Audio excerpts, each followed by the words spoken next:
there'll be, I'm sure, some recalling, some bits where we're unsure, getting back used to things, and that's all good.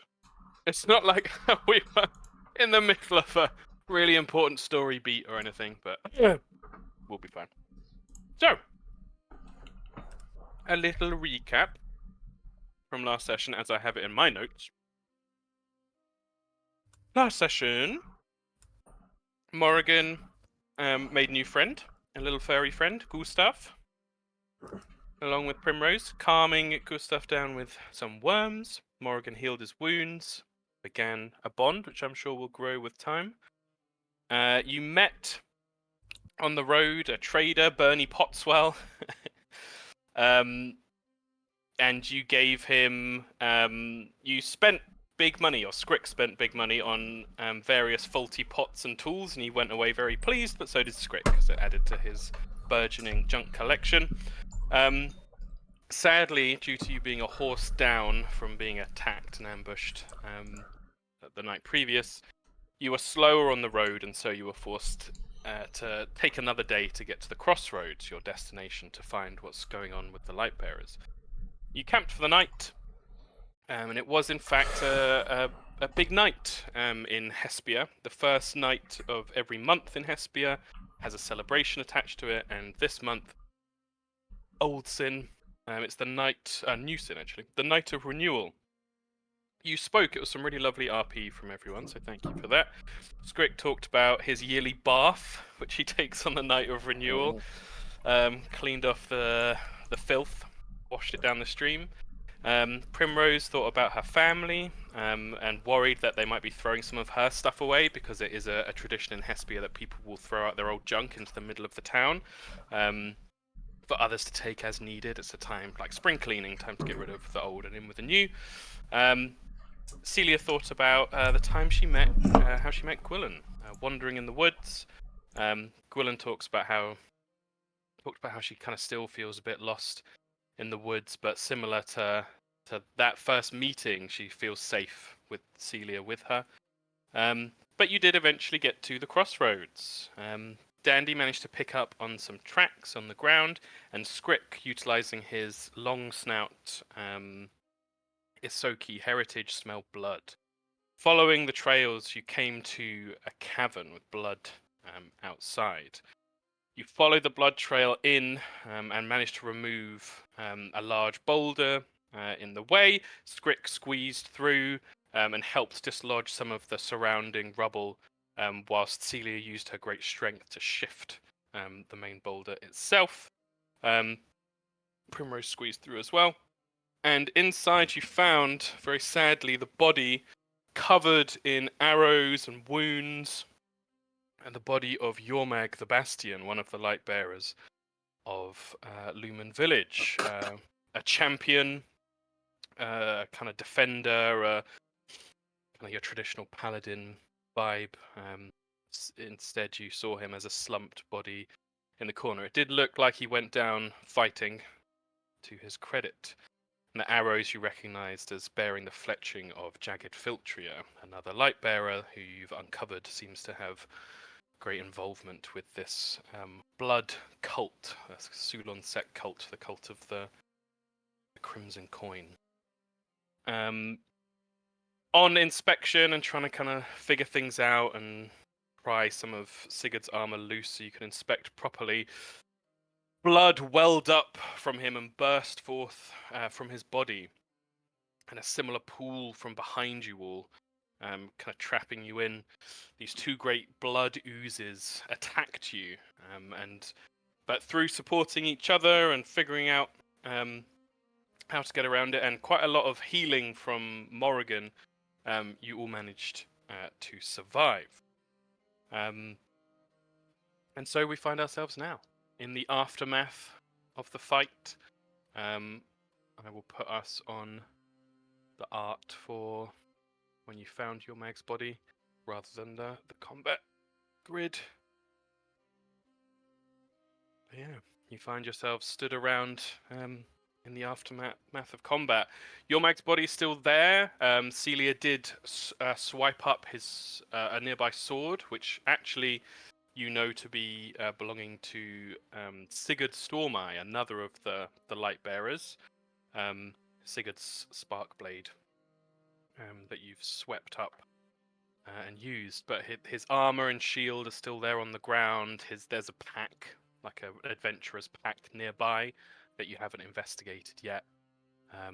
But yeah, if people want to talk or investigate things or whatever you'd like, just let me know. Most of you are in pretty decent shape. I think Scrick is most hurt. If I quickly check the combat map. I think so. Yeah, Celia's taken a hit, but she's very strong. Peepers 39 out of 50, Squick 19 out of 42, Primrose 36 out of 48. So yeah. To remind you, you can do your sort of treating wounds using the medicine skill, and that will take 10 minutes, but it's something you can do alongside other stuff while other people are doing things or RPing or investigating or whatever. Can Scrick... Should we do it first, I think? Yeah. Healing? Yeah. Who's healing who? Scrick will heal himself. Oh. A roll. A failure. Oh, shit. 15 is the base DC. Oh, damn it. Oh my god. Somehow a failure. I'll remind everyone, 1 hero point is what everyone starts a session with. So whatever you had previously, you're on 1 hero point now. Oh, I'll use it for that then. Cool. Um, Scrick rerolls his medicine check. Looking for a 15, gets a 17. 2d8 healing to you, Scrick. Primrose, would you like to reroll? No, it's too early. It's too early. Too early. Fair enough. Too early. Mm-hmm.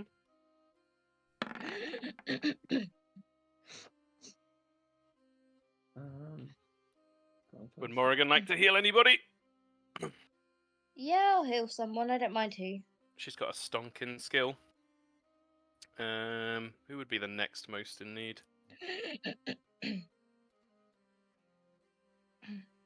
I mean, you could wait until the end of the... We're kind of hand-waving with the 10-minute stuff. I don't think you guys are going to launch yourselves anywhere, and nothing else seems to be attacking you. It's just the quiet of the cavern you're in. So if you wanted to try and heal Scrick, roll a medicine check, please, Morrigan. You'll have to give me a minute. No worries.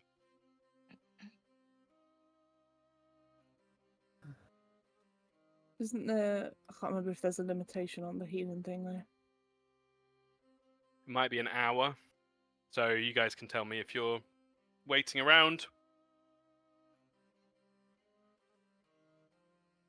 Let me have a I little can't check. remember. well, if it's unsuccessful, then you just keep rolling, right, until it's 6 success. Which wouldn't make much sense. 3 wounds. You spend 10 minutes. Blah, blah, blah, blah. The target is then temporarily immune to treat wounds actions for 1 hour.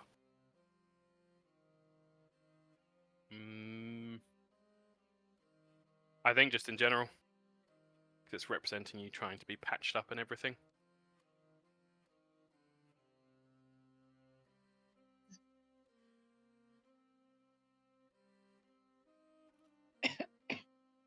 Cool. Got a 28. Oh, that's a crit success. So 4d8 for Peepers. Thank you very much. Assuming I'm healing Peepers and not myself. Peeper. I mean, you've Yeah. got 1 HP missing. It would be style points to crit heal yourself for 1 HP. 18. Very nice. So Peepers back up to full. Mm-hmm. Yeah. Nice. Yeah, do it for the funny in case you fail. Yeah, I really wouldn't worry if I were you. All right. That is Thanks, That is Natalie. what I do. My rolls are unusually terrible. Roll that medicine check. I want to see it. Oh, I gotta do the thing with the thing. Kapow. Medicine. Hey, it's a crit fail. Blah, blah, blah, blah. Mild shot. You roll 1d8. Nice. Oh, I have to keep. Wait, I have to keep going. No, you just have to roll 1d8. You do 1d8 damage in your fumbling attempt to heal Morrigan's small scratch on her arm. There's a 4. You take 4 more damage, Morrigan. Thank you, everybody, for egging me on. Tiger starts. I like to imagine it happened at the same time, like as Morrigan's expertly patching up Peepers. Peepers is just reaching up and he's just like, I got this. Oh yeah. Oh, poison skin. Yeah, Poison there you go. skin. Yeah, poison oh skin. yeah. Poison skin. That makes sense. Get that poison skin in there. Cool. So after and then investigating the body. Probably just Yes. look Oh, for that right. needle point, right? Oh. 3 months Script would be later. like, should we drag this daddy out? Yeah, I think. Check for that. What did the knight have? It was like a needle point or something. So yeah, your mag, you can see as you now properly inspect his body. It's almost like all the blood has rushed out of him, and his actual flesh is kind of wizened and desiccated inside the armor. It's armor that you recognize. It's very impressive armor, and I kind of always assume Morrigan has her detect magic-y stuff ongoing. He does have magical armor. The shield that he's dropped and you recognize as his is magical as well. He doesn't have much else like directly on his body. It's just kind of the weapon belts and what have you. But if you investigated his pack, which I'm assuming you would do as well, you would find a few things. You would find an elixir of life and a healing potion. You would find a number. They're both lesser. Elixir of life lesser and healing potion lesser. You would find like trail rations and such, which you can kind of add to your stuff. A number of different kind of odds and ends. It's like a well-used pack. You see kind of like favors that have been given to him for good luck, like a little brass doll, like a little figure that's been like woven for him, perhaps by a Ooh, child or very nice. an adolescent. Rascal. Scrick. You also note that clutched in his hand, as if he'd like ripped it off someone or off an arrow itself, is a very ornate-looking arrowhead, and it's magical as well. Morrigan will be able to detect that it's magical. You will have to spend some time figuring out what's going on there. But perhaps most importantly, in his pack, you find a book. And the book, you quickly realize, is quite famous, but not in connection with your mag at all, in connection with the last, second to last Lightbearer that I've mentioned so far. This one, the Gnomish Wizard Ritpel Seafoam, which, to remind you, you spoke to someone in Seaspray who had spoken to her, and she'd communicated worries about Jagged Filtria and connections with blood, or red vials specifically. And this book doubles as both Ritpel's spell book, a wizardly spell book, but also she keeps it like a scattered kind of journal. And so leafing through, you quickly determine that she had suspicions about Filtria that had been building up for a long time, since before their start to their journey, the Sky Singer's journey this year. So for months and months, she'd been worrying. She'd noticed that Sigurd seemed to be suffering from a chronic wound. He is a fighter of great renown and suffers battle wounds all the time. You know, typically he'll just shrug it off, patch it up, heal up, covered in scars. But this one wound just seemed to fester. And she noticed that he would seem to get more and more sluggish during sparring matches with Yormag on their journey. He would practice his like sword play all the time, and he seemed to be getting slow. And she also noticed, this is just you're kind of leafing through the days, there's little like scribbled notes in the margins and such. She noticed that it was always Filtria who insisted that she attend to Sigurd's wound. She wouldn't let anyone else attend to him, no other healers in settlements they went to or anything like that. Always Filtria would insist that she attend to it. There's a quick note in the journal about Riphel speaking with Derabat, who's the person you spoke to in Sea Spray. So she knew about that. Filtria was seen like going to this strange meeting and strange things were happening. And kind of the last entry you see is Riphel kind of musing to herself that she's going. The worries have become so much, and her suspicions have become so much that she's going to tell Yormag. She's going to tell Yormag he is wise and good, and he'll know what to do. And you note in that last entry, it's essentially saying, "We reach the crossroads tomorrow. I think it's time that I speak to Yormag."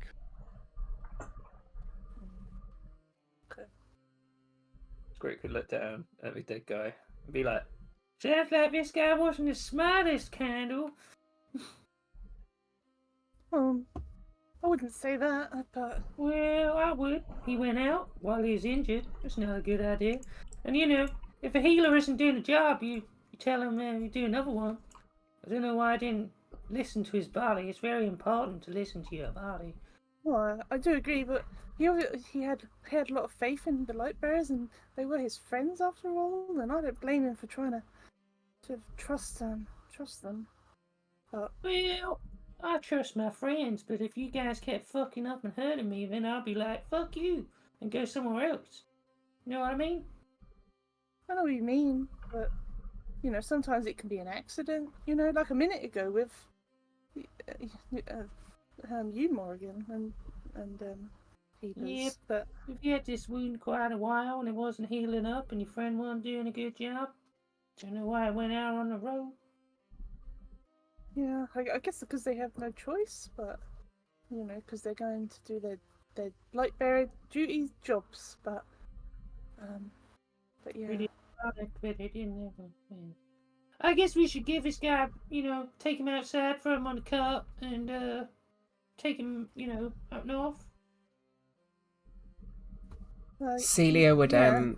react pretty angrily to that and lash out at Scrick and say something along the lines of how dare you want to take him away from his home, as she's like tears are welling up in her eye and she looks very overwhelmed. Yeah. This isn't his home, this is some cave.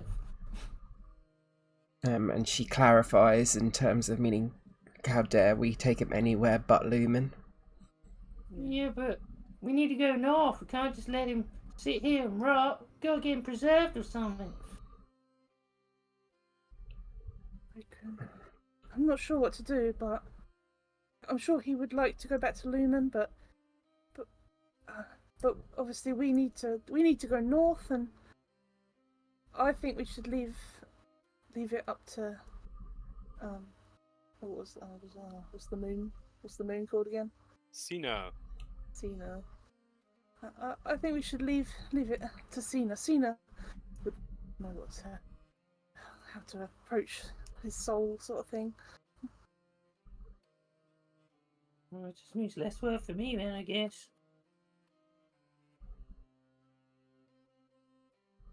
This Yeah. guy liked Cena, right? Yormag, yeah, absolutely. Sina is kind of Yeah. the broad figure of worship across Hesperia and beyond, to your knowledge. Yeah, Yormag was a funny one. He was a champion of Serion, Serion Shorestrike, another kind of probably the biggest transcended mortal in Hesperia. Mm-hmm. A figure that's all about wisdom and judgment, very, very paladin-y, kind of classic. And Yormag tried to embody that. He was all about helping those who need help, defending the weak, and so on. And yeah, you definitely think he would have been on good terms with Cena, Mm-hmm. who is a mother figure often. So yeah. Cool. Yeah, as you all look down and there's this kind of race of emotions and discussion, you're reminded that you've now got Filtria, who you have your serious concerns about. It sounds like something's going on with Sigurd from that diary. Where is Rip Pell? Perhaps more importantly, where is Amareya, the last of the light bearers for me to mention? She is the Sky Singer for Lumen, and without her, when the ash falls less than a year from now, Lumen will be wiped out. So it leaves you wondering these questions, your pursuit of the light bearers. You've come to the crossroads with so many questions, and perhaps some have been answered, but some not so much. Where is Rip Pell? Where's Amareya? Where's Filtria? Where's Sigurd? Are they together? What the hell's going on? I certainly think, yeah, Celia's response of confusion and fear. I mean, really, this doesn't explain where the horse came from. No, not at all. You do not have an answer about, and that's Amareya's horse specifically. Yeah, you do not have an answer for that. Well observed. So where does this guy look like he was shot from? If he's got these, Yeah. the haft of the arrows. Are they definitely jagged Filtrias, or are they the Yeah. The fletching on the arrow arrows. lady? The arrows are definitely Filtrias. But there are other wounds as well. There's the wound, like it looks like a sword could have made it, and in fact, with the time you've had to kind of inspect, you can see that many of the wounds have like a flash burn, which you know is a typical sign of the weapon that Celia picked up, the spark blade of Sigurd. So it looks like as if your mag was fighting both Filtria and Sigurd. Stormeye. Can Celia grab Peepers and she just quietly wants him to assist her in searching the rest of the cave to see if there is any other signs of anything. If that's fine with you, Peepers. That sounds fine by me. Yeah. So Celia and Peepers. Who has the better solid look.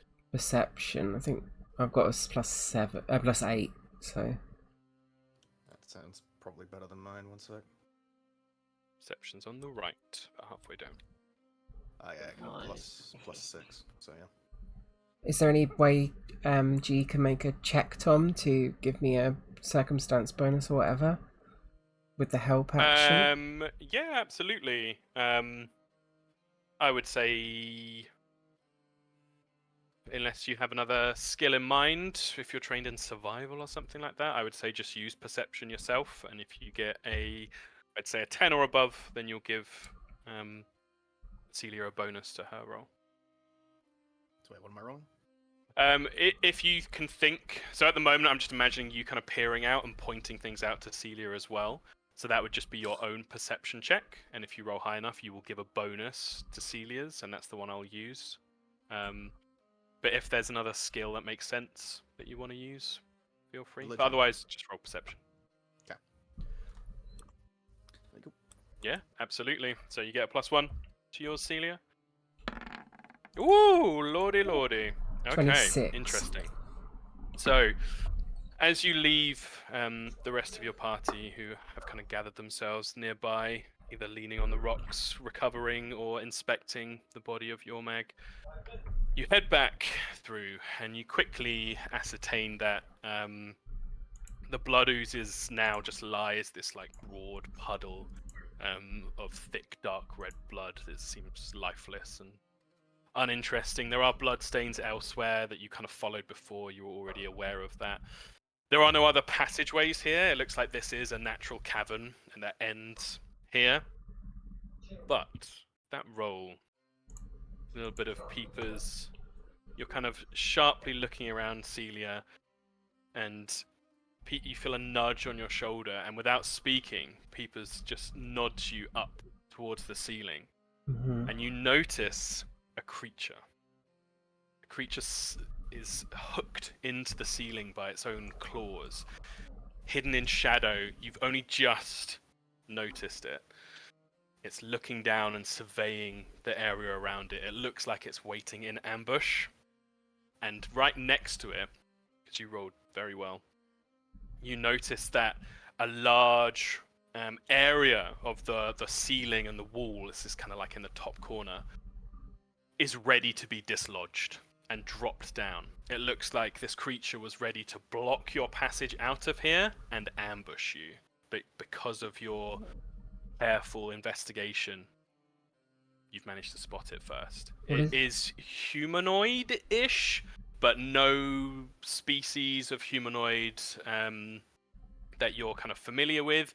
It looks almost bat-like. It is medium in size, but it has large wings behind it that are currently folded at its back as it clings onto the ceiling.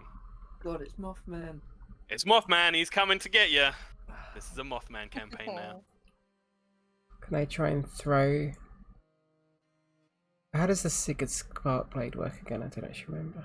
Oh yeah, it has. I think you can cast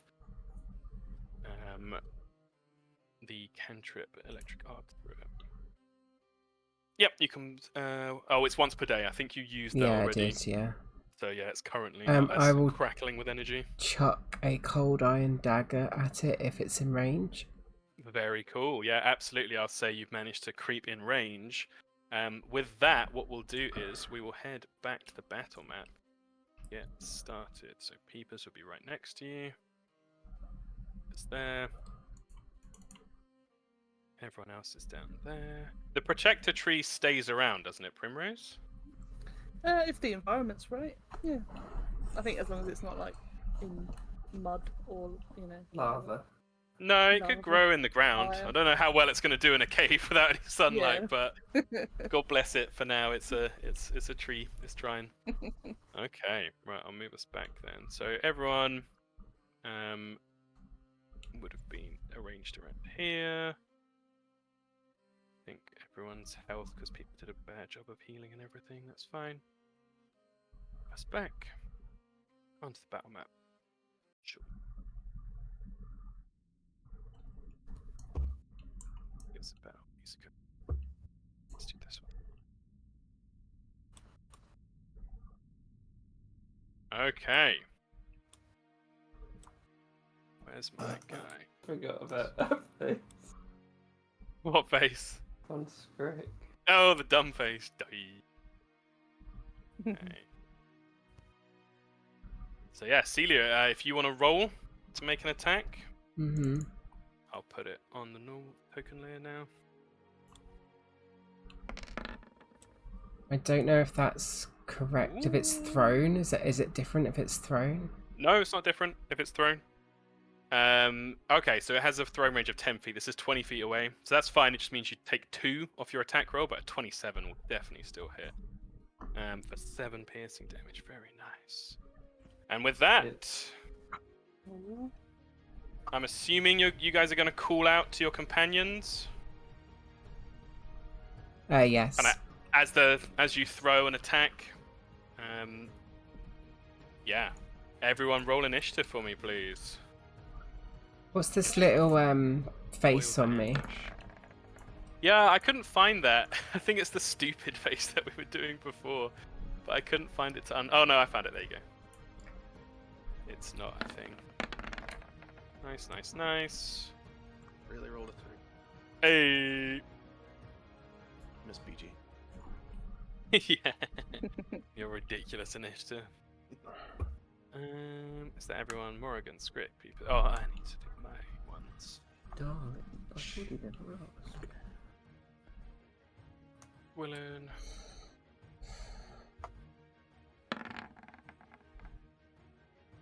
And that is it. Cool. Did Right. Celia pick up the magic shield? No. It was not mentioned, no. Oh. Shield lies on the ground still. No resistances, so it just takes 7 damage. Nice. So yeah, your dagger flies up and embeds in the creature. You hear a bat-like screech, high pitch that echoes throughout the cavern, alerting your companions alongside your own call to arms. And we begin with Primrose, an excellent initiative roll from Primrose. Quickest to act. Yeah. Furthest away though.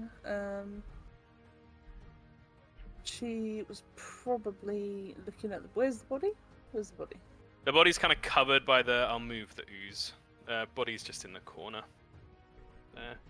I don't know why I put him on the GM there. Your Meg's body in the corner.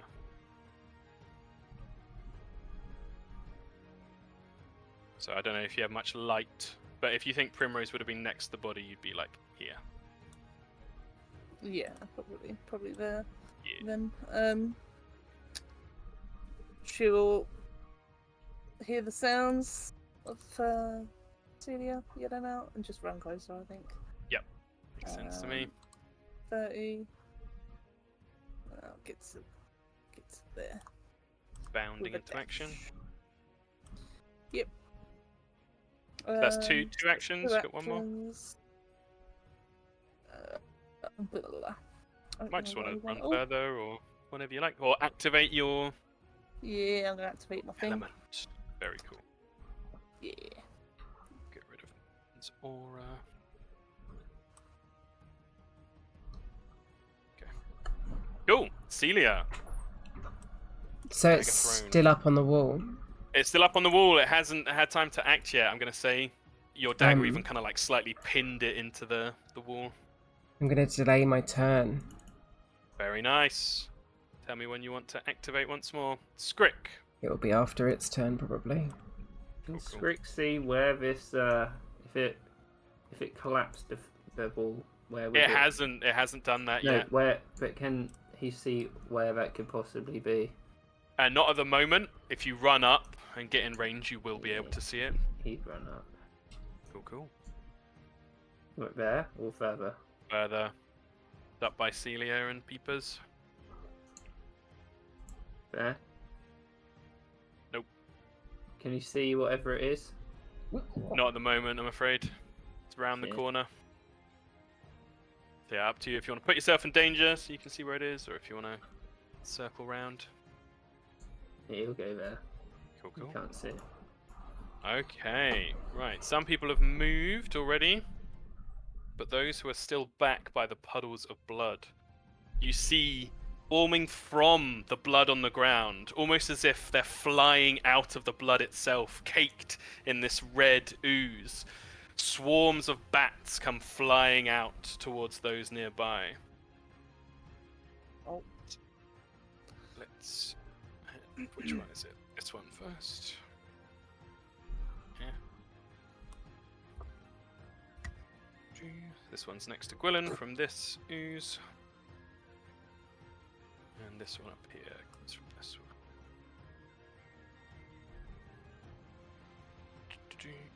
So, this one is going to move into Gwilyn's space.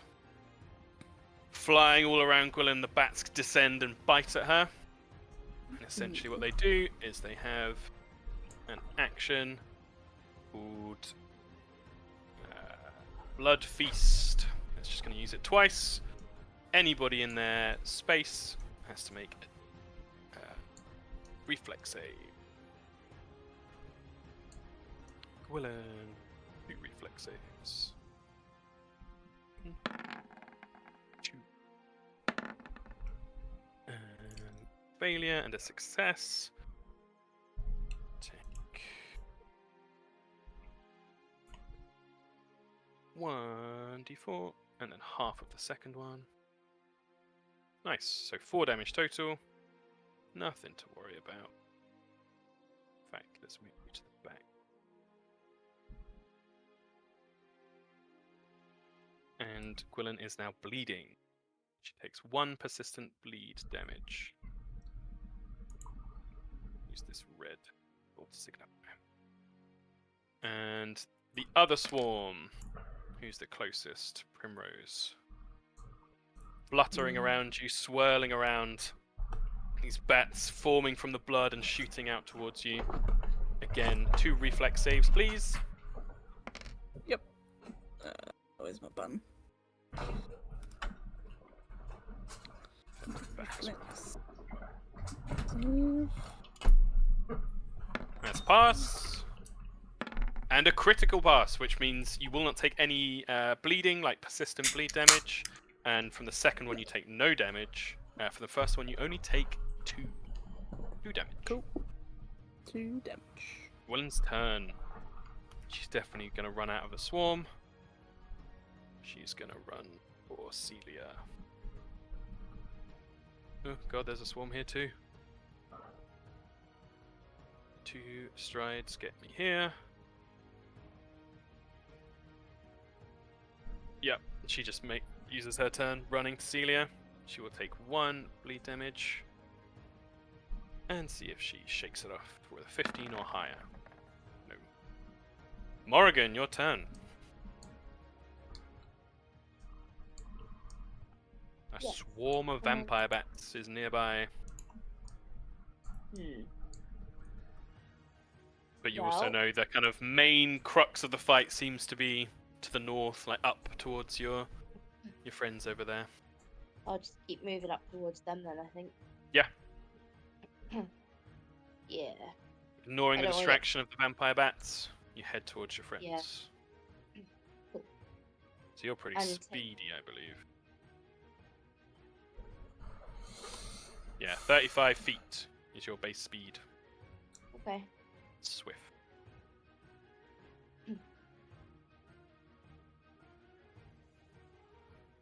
So you could get to... With 2 strides, you could get right up next to Willen. Yep. Can I move Revna as well? As your last action, you could give Revna 2 actions, and they could use both to sprint up with you as well, yeah? Yeah. Yeah, that sounds good. Perfect. So your turn is spent repositioning as well. Very cool.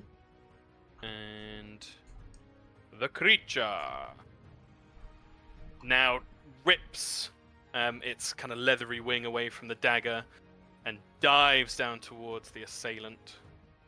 Doesn't loose the rock on the ground.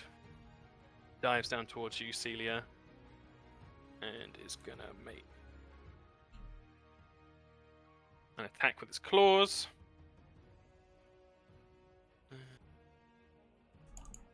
Attack. A 32 to hit you.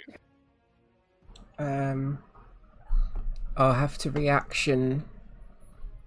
Get your shield in Raise position. my shield. Yeah. Very nice, which stops it being a crit. Mhm. Very good move. So 9 damage to you only, rather than a critical damage. It will use its second action to grab you. This happens automatically with its claw ability, but it does have to spend the action.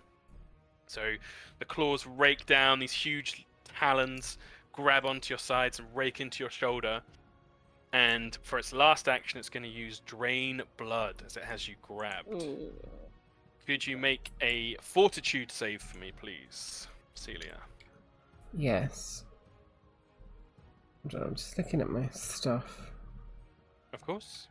Yeah, everyone's going to have to get used to things again. All good, all good. So when I do this shield block reaction, that's putting up my shield, isn't it? That's what we just did. So to do shield block, you already had to have had your shield raised. Right, so that's I think what you did is the reactive one that's called shield. like quick shield. Reactive shield. That's it. Yeah. Okay, yeah, So that's that gets right. your shield. Now you've got 24 AC. Okay, that's fine. So fortitude save. 19. I won't hero point that. Okay, that is not a critical failure, but it is a normal failure. Mhm. You become drained 1.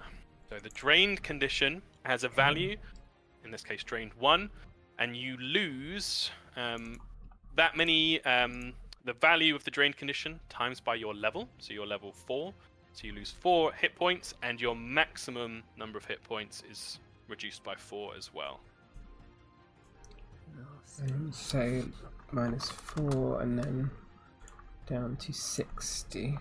That's right. And you notice that as this creature sinks its fangs into Celia's neck, drains the blood out, like this vital essence seems to shudder through this bat creature, and it actually gains some temporary hit points. That is its full turn, though.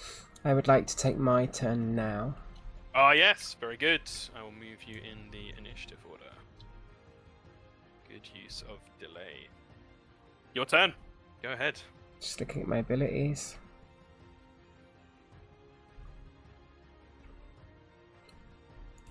I'll do one action to use a minor healing potion. Absolutely. Oh fuck! Can Oh, I hero unlucky. point that or not? I'd It's say you fine. can hero point it, yeah? You want to spend a hero point on that? Yeah. Sweet. Oh my god. Oh, That's no. unbelievable bullshit. Yeah, that's fine. 1 HP back. 1 Um, HP back. Let me just get rid of that item. And jump up and down on it. Yep. How do I do that? Hold on, sorry. Oh no, I didn't mean to That's do that. All good. That one. Okay. Just sorry. No, don't worry about it at all. We're all getting used to things again. 2 actions remain. Just need to just look up something as well. Yeah, all good. Well, I'm gonna make a power attack. Very cool. So I can just do that. Yeah. I'm gonna do that with. I had Sigurd's blade equipped, Mm-hmm. so I'll do it with that. Awesome. 20 to hit. A 20 does not hit, I'm afraid. Yep. She's This thing is very nimble. Rolled a 7. Great. That's all I could do then. That is my turn. Okay, thank you very much. You are grabbed as well. I have to put the thing on.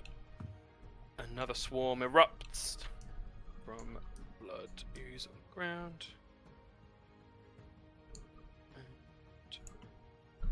yeah.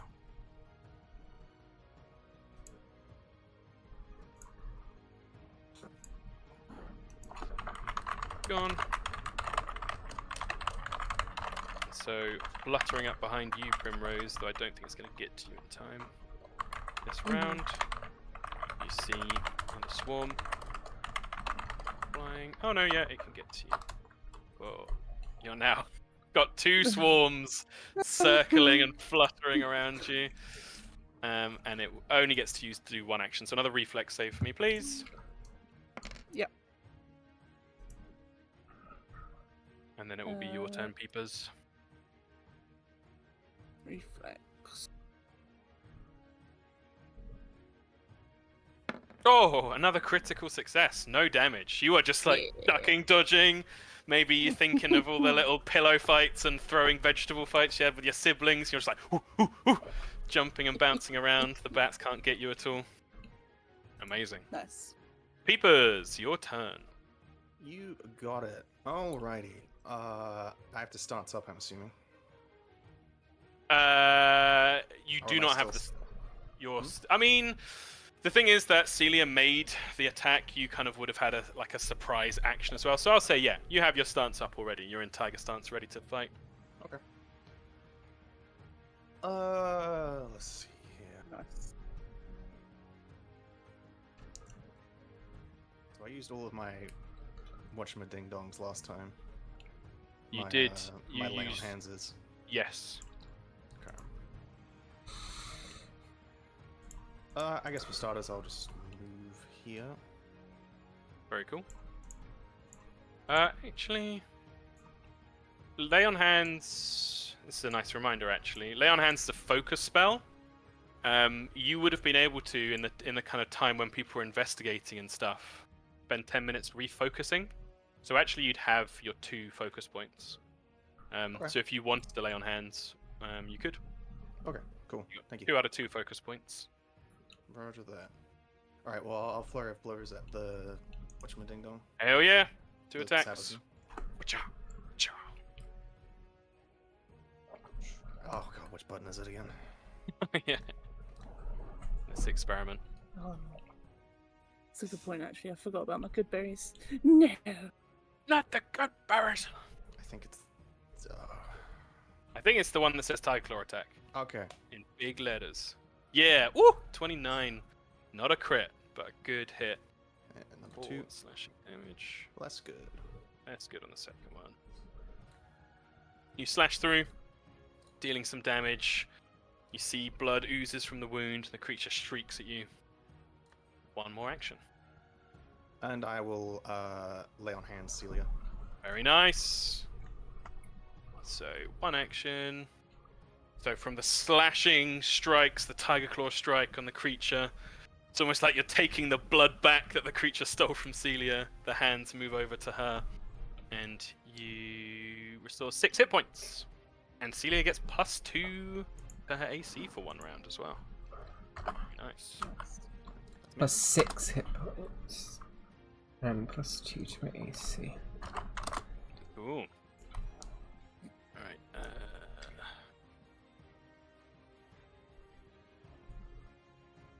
one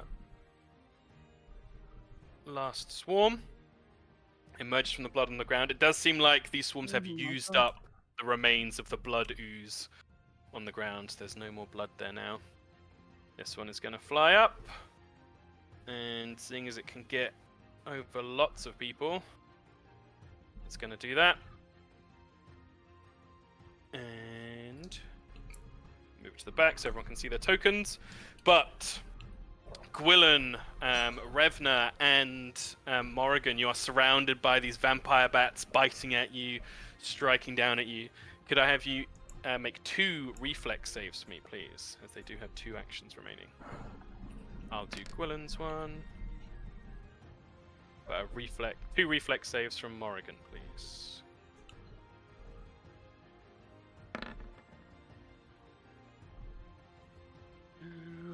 Okay, so it's a DC 16, not very high. So Morrigan, you succeeded twice, so you only take a total of 4 damage, and that's it. No bleeding. Gwilyn succeeded once, taking 2, but failed the other one, taking 6 total. She is already bleeding. I don't think persistent damage stacks. Does persistent damage stack? Pathfinder. Gee. Not if they have the same damage type. Cool. So none of her stuff changes. Do you want me to roll for Revna's ones, Anya, or do you want to do it? Revna. Are you okay to do it, please? Yeah, of course. Uh, Yeah. 1 for Revna, 2 for Revna. Oh yeah, Revna smashes it, taking 4 damage total and no bleed. Nice, makes my job easier. Back to the top of the round with Primrose, currently in a blizzard of bats flying around you. It's gross as gonna- well. Their flapping wings are just like flicking flecks of blood everywhere around. The walls Ooh. are getting spattered with blood. Oh, her white fur getting spattered with blood. Yeah. I'll try and distract these things. She's just gonna stay where she is. Try and be a brave bunny. And she's gonna do try and do this. Try and help Celia a bit. And do a rousing splash. I'm gonna imagine it as a little puddle comes around your feet, Celia, and you get 8 temporary HP. Very nice. That's so cool. Last 1 minute times the 2. Oh, that's so cool. I love that. Yep. Yeah. And then she'll do a blast, an elemental blast at these things flying around her. Wablam! Which damage type are you going for? Bludgeoning or vitality? Oh wait. Oh. Let's try vitality. I don't know. Yeah, See what that vitality. does. 8 damage. You see this burst of life essence, almost like a little firework in the air, and each of the shards of life just knocks one of these vampire bats out. And as they descend to the ground, they turn back into their liquid form, but just seep into the ground and disappear, dealing a lot of damage. Very nice. And that's it. That's all Very I get. cool. Skrick, your turn. He's gonna go in the corner. Watch it. He's gonna try and identify it. Very cool. Let me ask for a modifier. Check on the thing. Recall knowledge. What is your society modifier? Society is an 8. Turn on my GM roll. Oh, okay. Yes, Grick. I will say that you've read probably in a book thrown out by someone in the junk pile, perhaps even on a night of renewal one year in Lumen, and you pored over this book, and it was all these different little horror stories. This is Sabasan. They are somewhat intelligent, though can be very bestial in their instincts and in their kind of desires. They tend to live in warmer climates, in forests, so it's quite strange as the Hespian forests are your kind of coniferous, colder woods. It's strange, you wouldn't expect to see them around in Hespia. They have been connected with the curse of vampirism. How that connection exactly works is kind of a whole other question, but are strongly connected with Sulon Sec as a transcended mortal to do with blood and the draining of blood. You rolled very well. Was it a critical success? It was a critical success. Because apparently, if it's a critical success, I get it's flat-footed to my attacks for. God, how long is it? 1 minute. Holy shit! Nice. So it's just probably for the whole of this fight, flat-footed to your attacks. Very nice. It's got an AC of 22. Its worst save, it's his will save. It's not that fast, as like in its movement, but it does hit quite hard, and it drains people's blood. It can also, that Sabasans can also deafen people. They have a powerful shriek that they can use, like a large bat. Can we know its AC from a critical success on whatever that recall knowledge or not? Sorry? I did, yeah.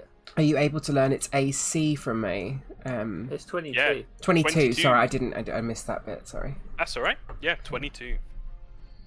So I need a Yo, man! 9 or higher to hit. It's gonna quick draw and shoot it. Very cool. Oh, I love quick draw. And That's so it's cool. sneak attack. Hell yeah. Shit. Oh, It's it's not a flat. hit, I'm afraid. Yeah, even flat. Oh, yeah. One off. Unfortunate. Oh fuck. You're mine! Oh, shit. I'm gonna get out of here. Yes, he's done. Cool. The swarm. I think this is the one that's down here. Yeah. Just follows up. 30 feet. One action. 30 feet. This one is... Primrose is trying to be a distraction. This one's going to land on Primrose as well. Another reflex save. You're like cocooned in bats. The flutter of wings. Oh yeah. Your fur's just like flapping around from the wing beats. Oh, that is a failure. You take. Oh. Hold on. I'll use my free. Oh, awesome. Instinctive dodge. Oh, no! Whoa, dodge. That is a critical failure, so you actually take double damage. No, I'm You gonna go. use my inspiration. Okay, go for it. Hey, okay, so that's a pass. So you take 1 damage and no bleed. Cool. Very nice. The other one is in your space, and it's going to use all 3 of its actions. I need 3 reflex saves, please. Mm-hmm. 1 fail, 2 critical pass, so no damage there, and 3 fail. Just normal failures there. So you take 5 damage, and you have 1 persistent Okay. bleed damage. How do I do bleed? Where's bleed? It will happen at the end of your turn. I'll put the little red potion on you to remind us. Okay. And five damage, you say? 5 total damage, yeah, piercing. Yeah. Lights, Cool. getting covered in little holes. Gwilyn Yep. doesn't want to be in the bats, so she's gonna stride out here, and it's gonna take a it's got 2 actions left, which means she can do her Archer's Aim.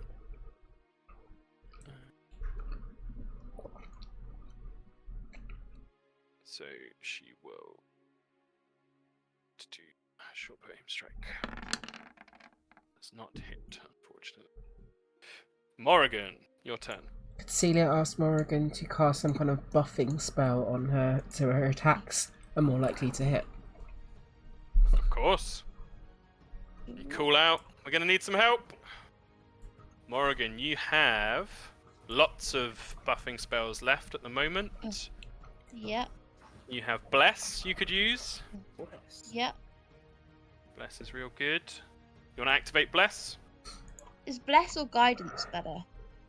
I think Bless is better because Bless is the one where you can build it up over time. But Bless Yeah, has okay, got I'll a do Bless. range on it though, so you'd have to stay near me. Okay. I think, right, Tom? But actually, you're already in range. But if I go so this is out, 5 foot. if I go out of it though, do I lose the effects? Yes, you would. Yeah. Could Morrigan get here, behind it, and then do Bless?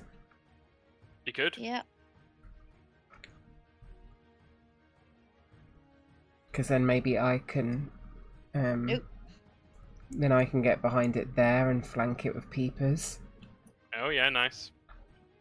and then I will Put the be in. aura back on. Then I will get into the aura when I am there. Cool. And I'll take that spell slot away. Very nice. Thank you. So Morrigan, with your swift elven movement, you get skidding around behind this creature that you can see is holding on to Celia and trying to bite her neck. Oh wait, I'm Activate. grabbed. Can I not move when I'm grabbed? No, but you can try and escape and then move. Up to Yeah. you. Okay. That's fine. The creature.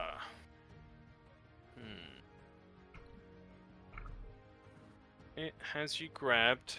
Its bite was quite effective. Yeah, it still has you grabbed. Oh yeah. Plus. Who did the damage to it? It was Peepers. Peepers. It did have temporary HP. Yeah, so actually. Yeah, that makes its turn really simple then. It is going to drain blood on you again, Celia. Fortitude save for me, please. 22. 22 is a failure. Mhm.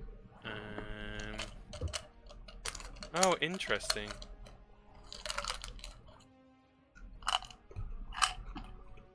Okay. Yeah, I've kind of done that wrong, but that's fine. So you become drained 2. So you lose another 4 HP. Okay. And to your maximum as well. Because it drains more of your vital essence. It heals some of itself from that. Oh wait, I did the wrong one. And then it will... -4 from my max as well, yeah.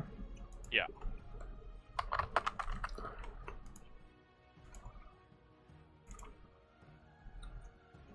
a 30-foot cone. Everyone's kind of spread out.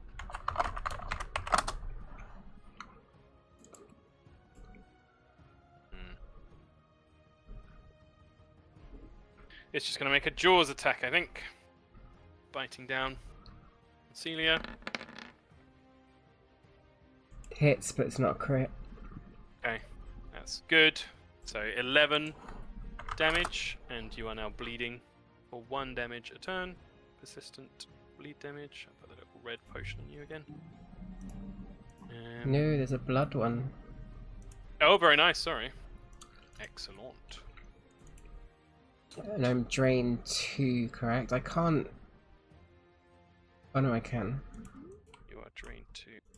Drained 2. And for its last action... Wait, hold on. Did I just... No, that's right. It will just take the multiple attack penalty. It's finesse. So it's not bad. It's just biting away at you. Only 19. Misses. Nice. That is its full turn.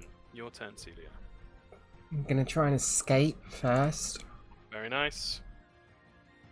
What do I have to do?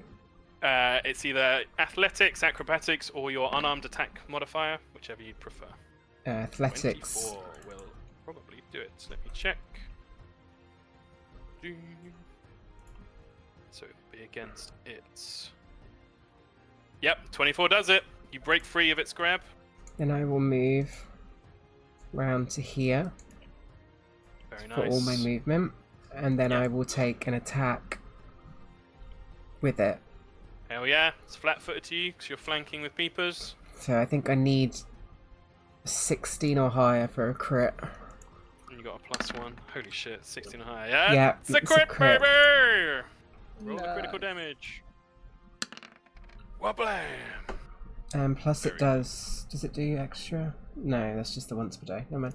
It's 14. Oh, good. 14 damage. Yep, no resistances here. You carve down its back, skid round it. Oh, you did the Wind Waker thing! Getting Yep. behind it. Fucking awesome. The bat swarm down here. It's another 3 reflex saves for Primrose.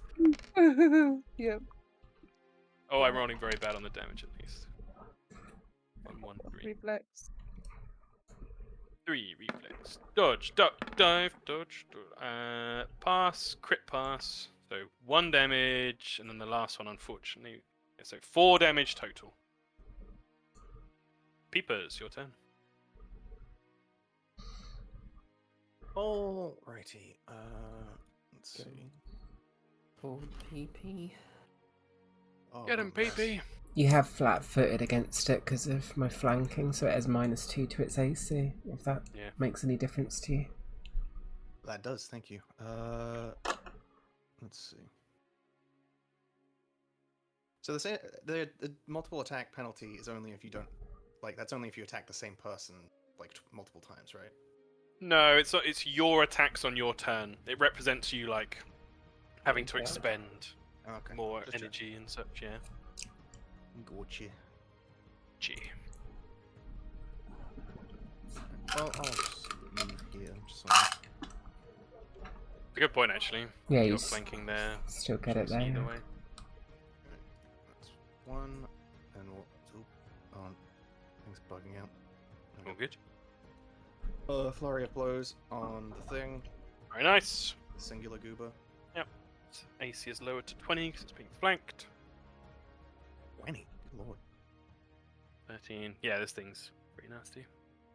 An unfortunate roll, and a second unfortunate roll. Good stuff. Good stuff. You do have a hero point if you wish to use it. Yeah, sure. I'll do it on the first one. Very cool.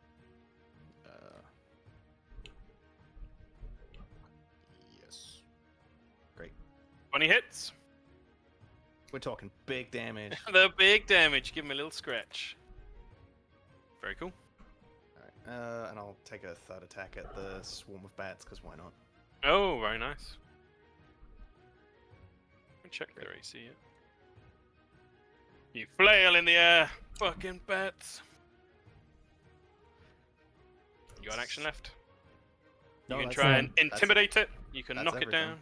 Yeah, it's I'm moving. Oh, everything. because you stepped. Thank you. Yeah. And That's me. I this helped. swarm only has Revner in it, but the bats aren't particularly smart. I also they lost will- flat-footed, which kind of sucks. They will attack. That's But true. Morrigan can move up to here, Yeah, which Morrigan actually can is move. better. Oh yeah, that should be Isn't it- buffing everyone. Yeah. So poor Revner is going to be snapping in the air and dancing around. 3 reflex saves. 1, 2, 3. 1, 2, 3. Oh, she rolled really well. They rolled really well. 1 damage. No damage and 1 damage, so 2 damage total.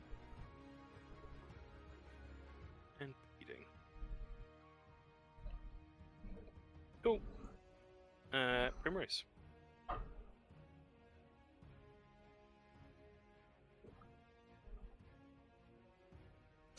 She says tree and blast bats. She can't reply because it's too noisy where she is. Cool. Tree on yourself. Oh yeah, she dragged it out. Awesome. And then blast the bats. Roll that blast.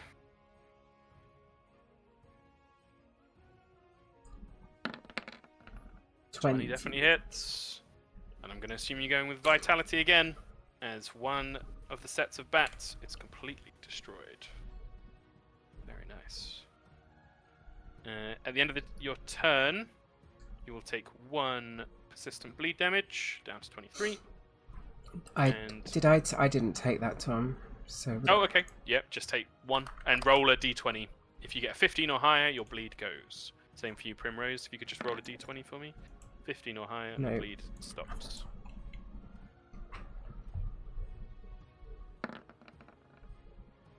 Nice. Primrose recovers. Your matted fur helps to scab up the wound straight away. Beep. Oh, no, get rid of that.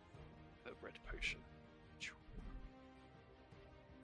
Cool. Very nice. Scrick.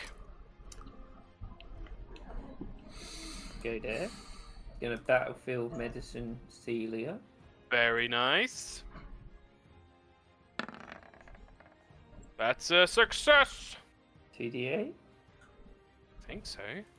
I remember battlefield Don't medicine think now. Is so. it just the same? I think it just means you can do it as an action in combat. Yeah, I think so too. Battlefield medicine. I will say, Oh, as much as I want this, I think because I had it tried Oh shit! in You're right. because it hasn't been an hour. It doesn't share a thing with treat wounds. Oh, okay. I thought the same. I only learnt this from listening to a podcast. It has a separate thing, but it means you can't do battle medicine to Celia again for 1 day. Okay. Scrick can't. Oh, yeah, you're wow. right. It's just the same otherwise. So 2d8, yeah. It's a great roll. 10. Thank you. 10 HP. And then he'll shoot the baddie. Hell yeah. Is it? 26 will hit. And 7 he's damage. flat-footed, so... Oh, yeah, you get your sneak attack. Yeah, it's d6. Nice. 10 damage.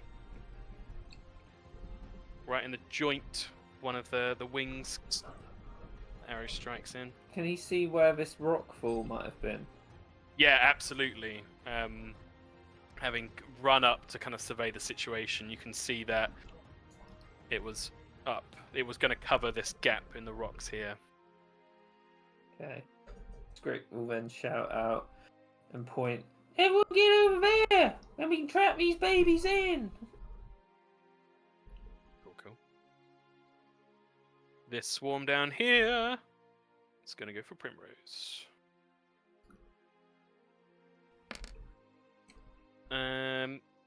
It's kind of weird with the protector tree, right? Protector tree. Does it just say it takes the damage? Let me post it. Yeah, it says when you're a victim to a strike, but that's kind of lame. I think it makes sense with the bats, especially because it's a fucking tree, like it's going to be able to get in the way. But I'll say it won't make saves, it's just going to take the damage. Yeah, so I mean, I it don't think takes- the tree can take saves. Yeah, exactly. So it's just going to take normal damage from it. So it takes 10 damage. Nice. But protects you. Nice. Gwilyn. Now that the Gwilyn. Now that Gwilyn has this creature aimed, when I leveled her up, I actually gave her some stuff. Closing a character sheet. There it is. So, because she has this creature aimed against, she will use for 1 action.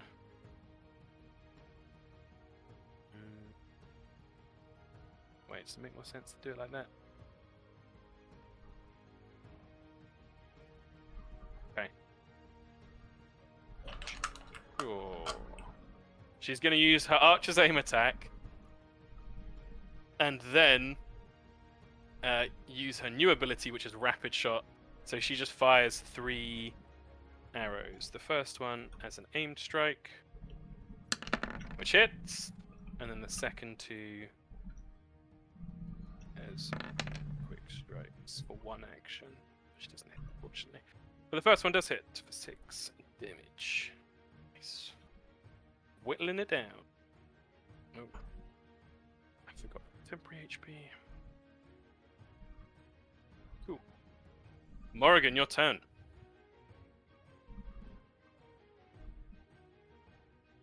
Could Morrigan move up to here, if possible? Yeah, it seems like a smart move. And remember, you can one action to increase the size of your bless as well, Morrigan, if you wanted to.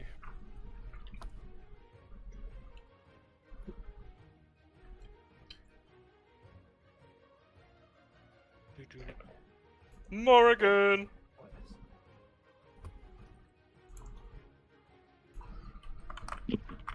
Morrigan!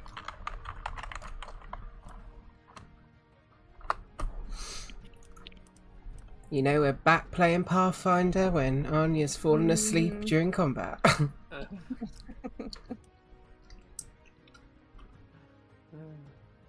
Oh dear. No, I just forgot I was listening. Which name I was listening for? I am not a smart man. Cool. Okay.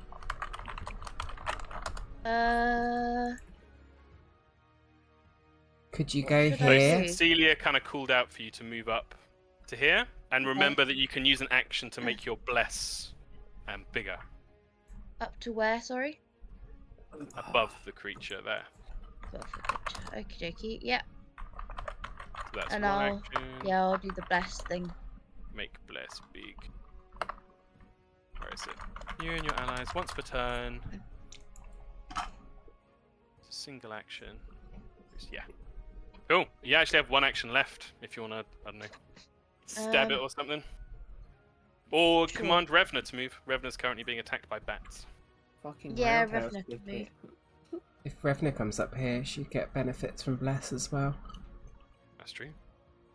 Yeah. Yeah.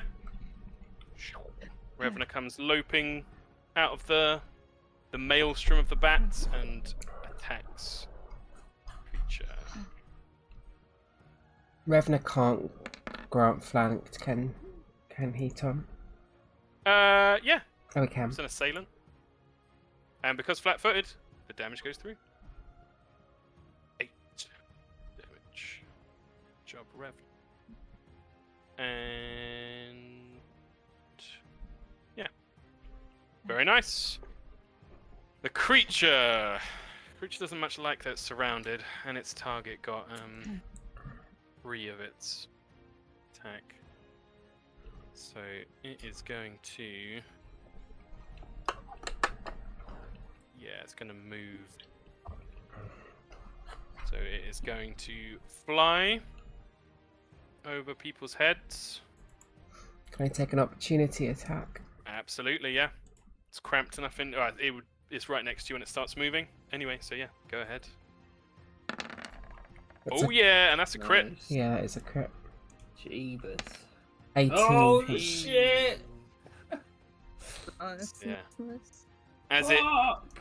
bats its wings and looks to go over you, Celia, you think of Mother Bear's teachings and you strike for the opening, and almost using its own movement to like tear a horrible gash on its chest as it flies over you. Very nice.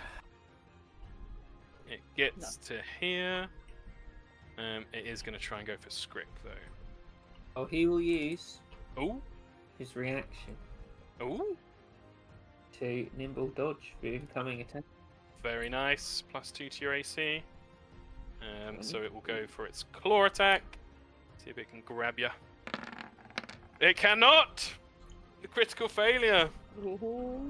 Its final attack and its fury. It's just going to go for its jaws. Attack, not even trying to grab you now. Oh, it fails! 2 critical 2 ones! Celia clearly brutally crippling the creature. Can we say I chopped Yes. one of its legs off? Yeah, for sure.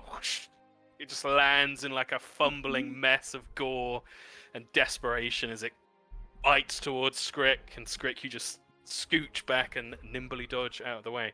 It's your turn, Can't catch Celia. me.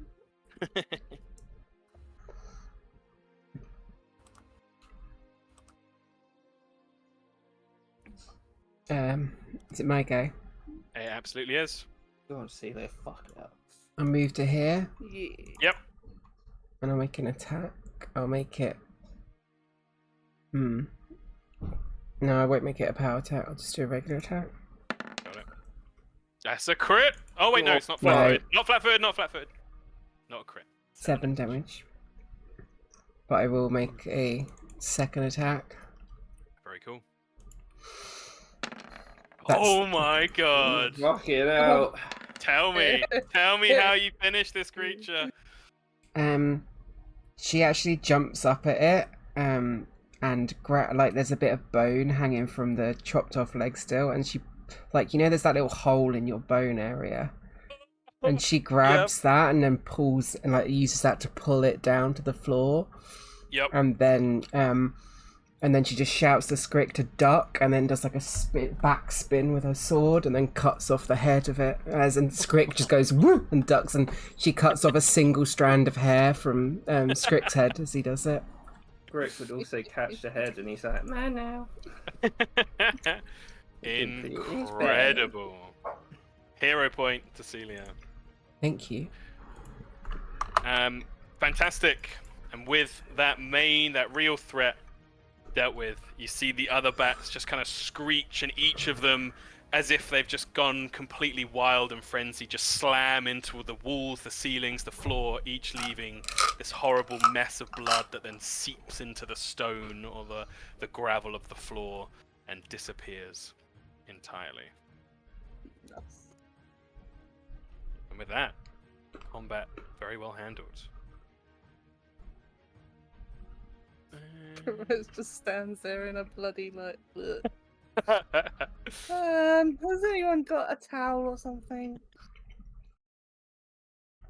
Peeper just comes up and licks you. No. So.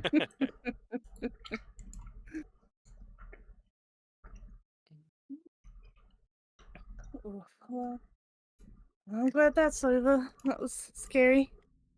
Is a Sabasan something that wears clothes? Would it have items? It does not have clothes or items, seemingly. You would notice that at multiple points in its body, it has what looks like ritualistic piercings. Shards of bone have been worked through the skin, like across the thighs, and on the upper chest as well. So it looks like there's some element of culture there, primitive culture, but no clothes and no items. It's Any tattoos? Anything that can be a symbol? yeah. I would say, Skrick, nothing tattooed on the skin. You would notice though that I would say some of the shards of bone, multiple of the shards of bone, maybe 3 or 4 amongst the 10 or 12 that are across the whole body. You would notice a very primitive, like teardrop symbol, like a drop of blood has been carved out, but there's no like elegant curve of a teardrop. It's almost like a triangle, but distinctive enough that you can make it out. And from your previous knowledge and checks that you've made, you know the drop of blood is one of the symbols associated with Sulon sect. Yeah, he won't mention it. I think it's a bit obvious. Mhm. Well, that was pretty brutal and fun. Celia would have taken 1 more damage from the bleeding, but she's going to staunch it with her action now. Yeah, very good. You can all do checks to make it. I'm not going to make us roll it because it's inevitable that you'll get it. So yeah, Do I that's keep fine. the drained condition, Tom? You do keep the drain condition. The drained value is reduced by 1 each time you take a long rest. Okay. Otherwise, isn't something you can interact with too much. I will also say, from especially Celia, Skrick, Peepers, who saw that dislodged rock ready to go, you can see that if you hadn't spotted that and been walking through, it could have done serious damage and separated your group in the ambush. So very well done for spotting it. 150 XP to everybody. What were we on before? 20? Yeah, Yeah, it you was only what I just had. crested into level 4. Celia spits on the Primrose floor does. and then just walks off to grab your mag's body and wants to get him out of this place. Hmm. Yeah, with your strength, you are able to heave your mag's form. She would ask. Up. She would ask Peepers for help actually, because Very your good, mag's yeah. pretty massive. Yeah, you would have had to drag him and just you, but between the two of you, you are able to sort of cradle under his arms and grab his legs and walk him out with some degree of dignity. Is anyone grabbing the shield, the pack? I would grab the shield if that's okay. Mm-hmm.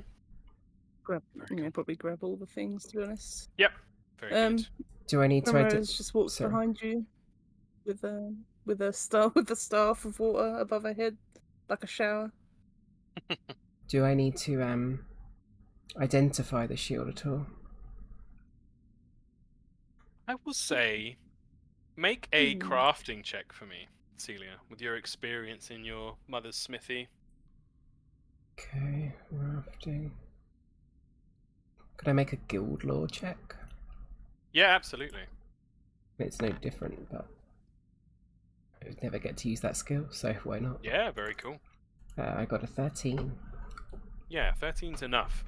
Yes, you know that this is a minor magical element to this shield. It's not anything crazy, but it is a sturdy shield. It's made of steel, and it has a much higher hardness than another shield might have, making it great for shield blocking, reducing that damage and everything. This is only a minor sturdy shield.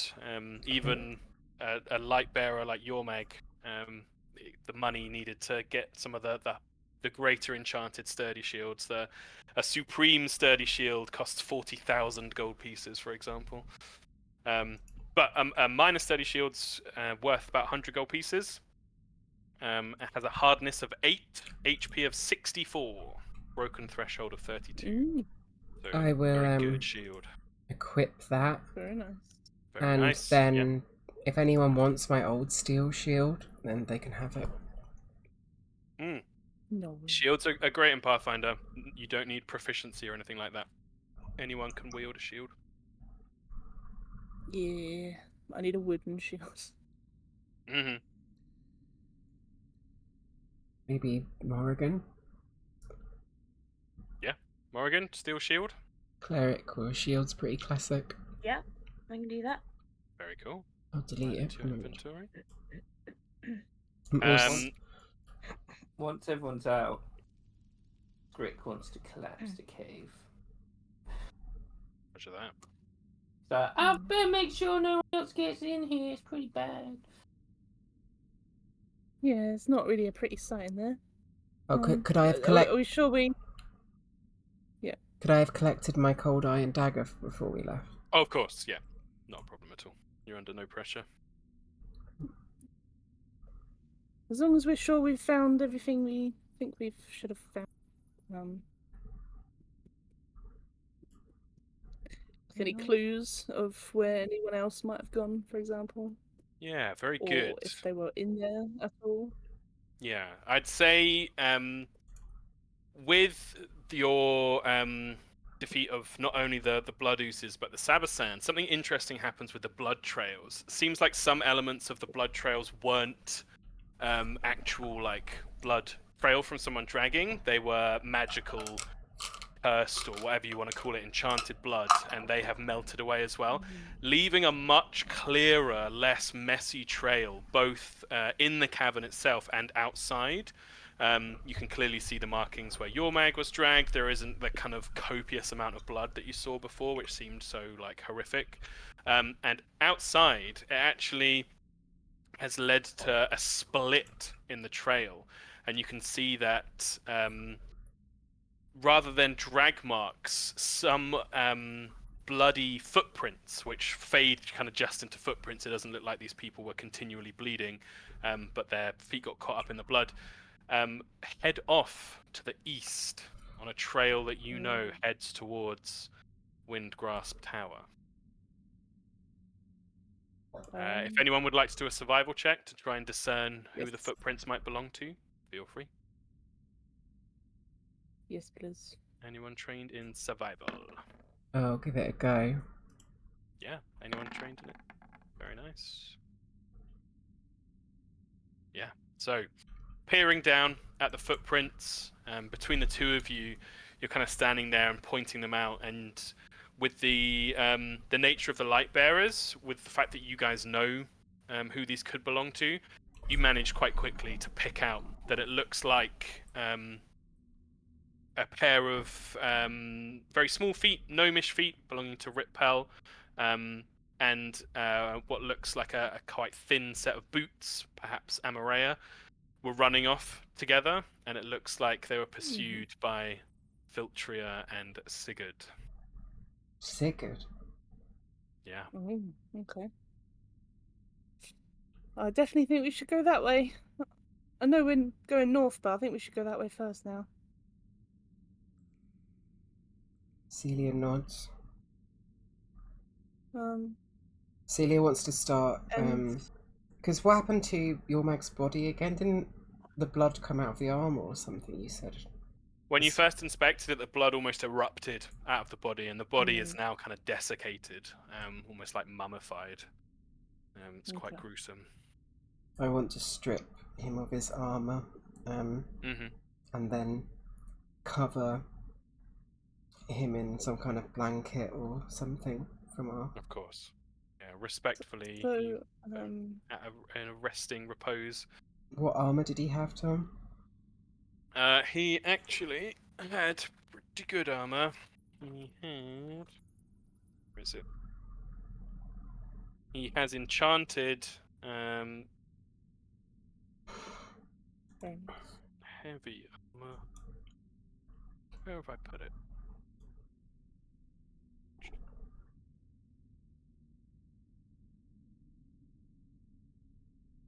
Second.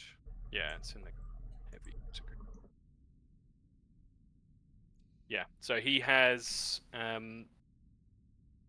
he has full plate armor. Mm-hmm. So I don't know if Celia would want to wear that or not. Yeah, she's gonna clean it up and then she's gonna start donning the armor. Oh shit. Without saying No. anything to anyone. And it's Yeah. Magically enchanted as well, so it's got a +1 to its AC. What's Very it nice. called? It would just be plate armor, full plate +1. So it has an AC bonus of +6, and then it will be +7 with the magical element. Yeah. Nice. I think he'd be proud for you to wear it, Senior. You look good. She actively doesn't reply to Primrose. That's okay. You can make it even look even better. Here you go. She puts a flower on it. Oh, That's really sweet. But Celia's not in a very good state right now. yeah. That's okay. Does It would probably remind you as well of the flowers you gave to your Meg on their way out of Lumen Village. The armor does have. It's not very ornamental. Your Mag wasn't really about that, but there are occasional symbols. Both of your Mag's personal symbol, because he was known as your Mag the Bastion, has the symbol of like a crenellated tower. But there are also some symbols of Serian Shorestrike symbol, which is a sword buried blade first in the ground. Yeah. Very cool. So this was meant to be sort of a trap. So does it look like anybody came back from the tracks into the cave afterwards? No, it doesn't at all. Okay. It feels almost like blood magic was left as a way to hurt or trap people who are investigating your Meg's body. So it must have been either just like a quick snappy magic, or they can't come back without leaving a trace, or maybe they did it before they left. I don't know. Yeah, you're not sure, but those conclusions make a lot of sense. Maybe we should go quickly. Maybe they're in trouble. Maybe we're too late. Sorry, Tom. Can I just ask some questions? Yeah, please. Because the splint mail had a +5 to Mhm. my thing. and I had 22 AC. Yep. And now I've equipped the full plate with the +1. And it should be +7, but it's only saying AC 23 on my sheet. That doesn't seem right at all. I don't know if there's a reason for that. Oh, it might be because... Check. Splint. Splint may allow elements from your dexterity. Oh yes, Yeah, it which I does. do. So Splint allows +1 from your dex, whereas full plate doesn't. That's fine. And anything from your dex. Would anyone like my splint mail? Is it heavy? It is heavy, yeah.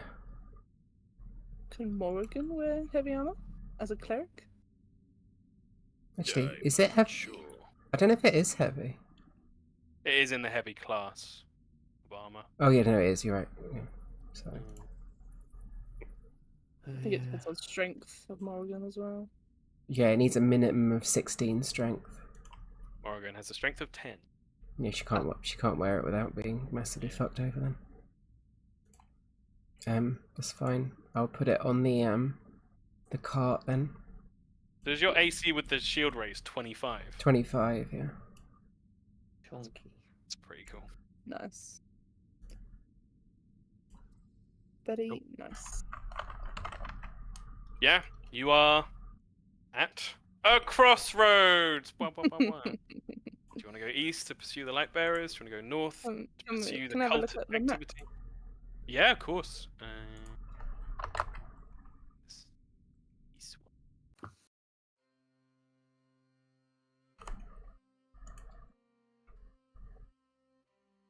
So it's about 3 or 4 days to Windgrasp Tower. Okay. And it's not on a road either. Dangerous. Oh, a little No, road, actually. it's like an old path. Windgrasp Tower. In fact, I wanted everyone to do this. Could I have? I don't want to do this as secret checks, because this is basically kind of like a discussion or a thought process for all of you. Could I have everybody roll a? Whoops, pressing lots of buttons that I shouldn't be pressing. Let's have everyone roll.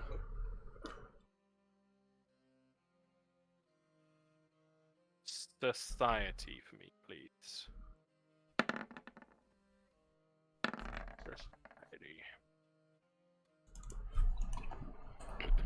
I got a 15. Okay, 19. that worked out eerily well. Actually, kind of creepy. Okay, so different party members know different things, or I've heard different things about Windgrasp Tower.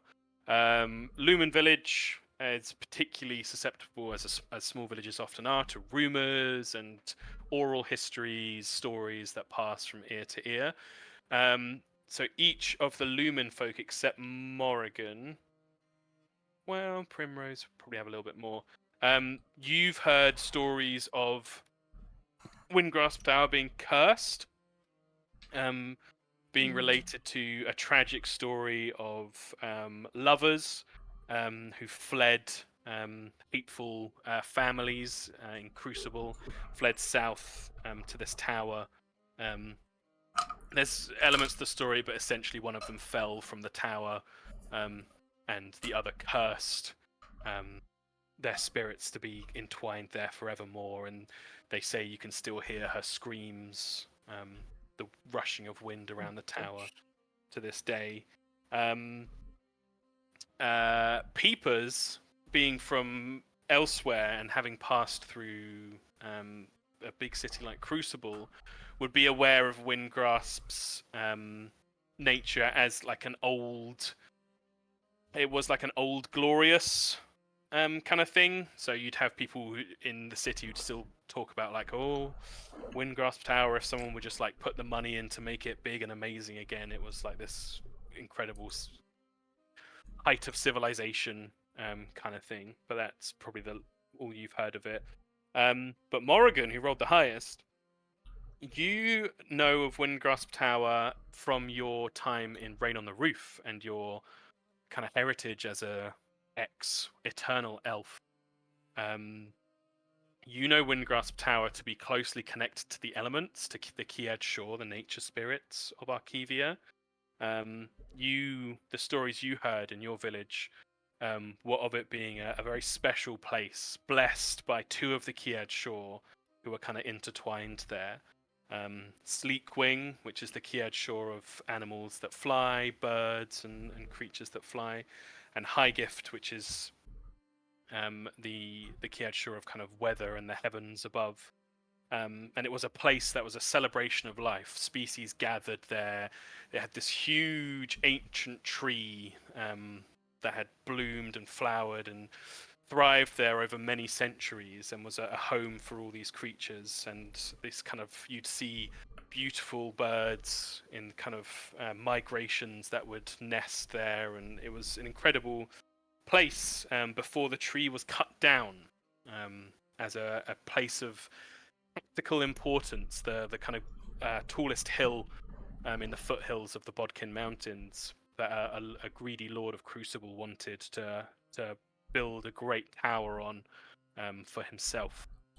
And so the tree was felled, and the tower and the place was kind of cursed by the Kiad Shore. So you can kind of see how some of the rumors spun out. Now, each of you knows that, whether you want to assume you're all sharing that or what have you, but it's a storied place, Windgrasp Tower. You know that there's all these different stories around how the air is different there and the winds will move wrong, and there's dares that people have done, which peepers you've probably heard from your previous time with certain bandit groups of people trying to get as close to the tower as possible and like planting a flag in the ground. But yeah, the storied place that you might be heading towards. Primrose would probably say something like it's like ghosts, right? That she thinks that are there with the rumors. Yes, Primrose would think of haunting their spirits. Gosh, I really hope we don't come across any ghosts. I'm not really sure how to fight a ghost. You know, if we come across one. So that'll be interesting. Just put your sleeping bag on your head and pretend to be a ghost, don't you? Oh, no, but that's almost a good idea. Maybe I'd hide under the covers. That's usually a good strategy. I've heard anyway. We just fought a Sabersan. I mean, what's one stupid ghost gonna do? Especially two. And they're already sad, so they're not gonna be any good. They're gonna be crying, aren't they? Oh no! What if we hear the screaming in the night? You tell them to pipe it down. Trying to sleep here. Oh gosh, I don't know if I could. It's too scary, you know. But I'm sure we can. Oh, we'll see when we get there, I guess. I'm sure whatever we find there's gonna be way scarier than some ghost. Oh gosh, maybe you're right. Hope not. Should we go now? Should we go that way now? Fucks. Got Celia. I don't know if I do this or not. I feel like it's what Celia would do. Fuck it. Celia throws the cold iron dagger into the floor as Scrick and Primrose are almost talking in a jokingly manner about what's ahead. And she says, "This is as far as you go." Why? We need to, if we go further and we die, then nobody knows where we are. Nobody knows where Amarea, our Sky Singer, is. And she's quite choked up as she's saying this. And you need to get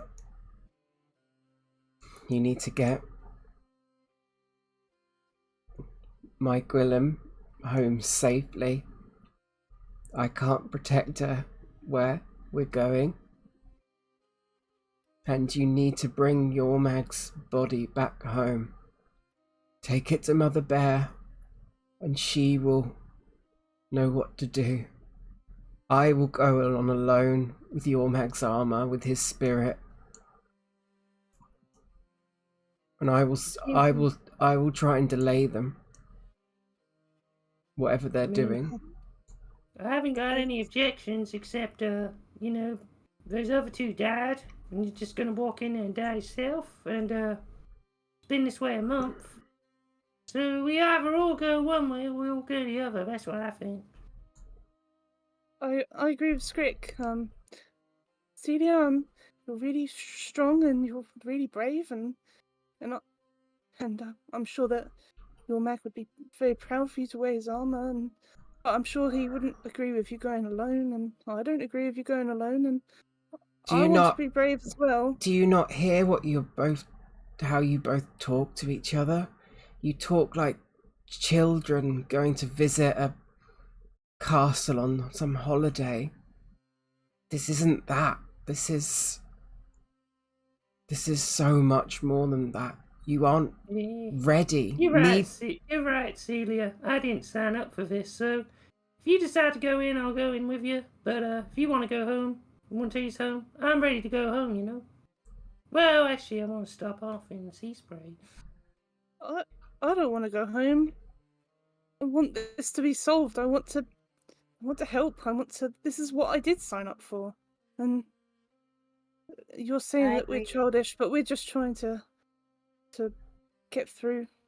This is a horrible moment, Celia, and you know, if humor helps, then maybe. But I mean, I'm not even trying to be funny though. If there's ghosts, that's scary as well. It just adds to the scariness. You know, but we've all been through the same thing. You can't say you got more experience than us. We've all got the same. The blank expression of the helmet conceals Celia's turmoil. Yeah. You're right. Morrigan would... Sorry, okay. go on. No, just going to say Morrigan would say that she is agreeing with those two, and you know, we came out of the village to solve what happened to the light bearers, so there's no point backing out now. Yeah. And I agree with Morrigan as well, but and Celia, you're right, maybe we should try and get the word out about where they might be, because you're right, maybe we don't come back out alive, but we can do that somehow. Anyone have any magic to do that? Send my message to Rolo. Can I still do that, Tom? No, that was through the crystal couriers. That was back in Sea Spray. Damn. I'm just looking at my druid stuff. Hang on.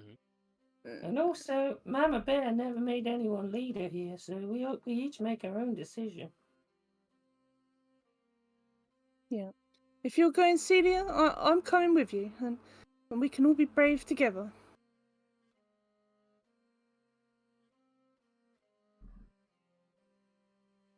And besides, we're all friends, right? Even you peepers, you're new, but fast friends, right? We don't leave friends alone.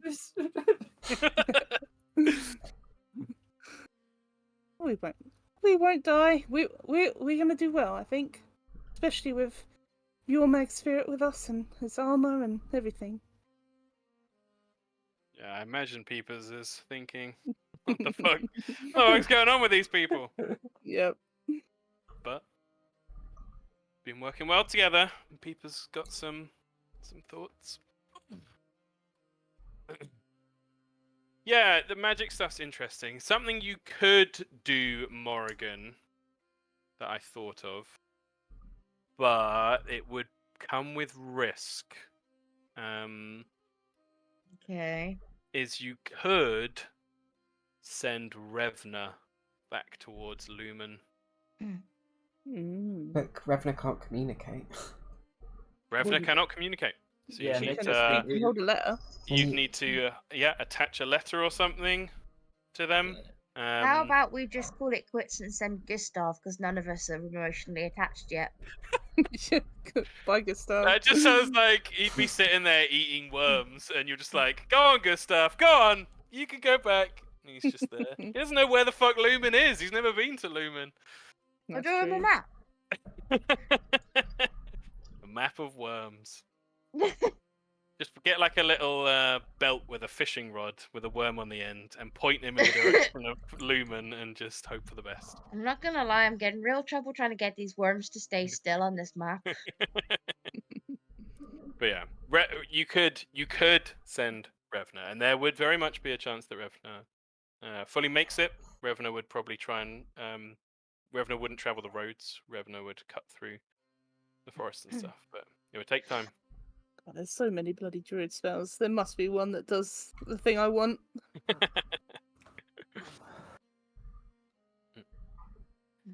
Yeah, is that like an animal messenger?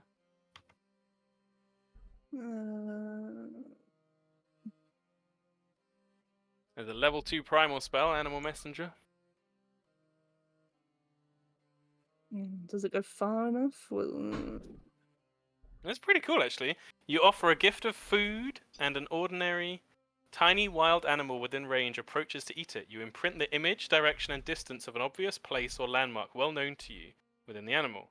Optionally, you can attach a small object or note up to light bulk to it. The animal does its best to reach the destination. If it makes it there, it waits nearby until the duration expires, allowing other non-hostile creatures to approach it and remove the attached object. The spell ends after 24 hours. It's not getting to Lumen in 24 hours. dang it. You are far from home. I'm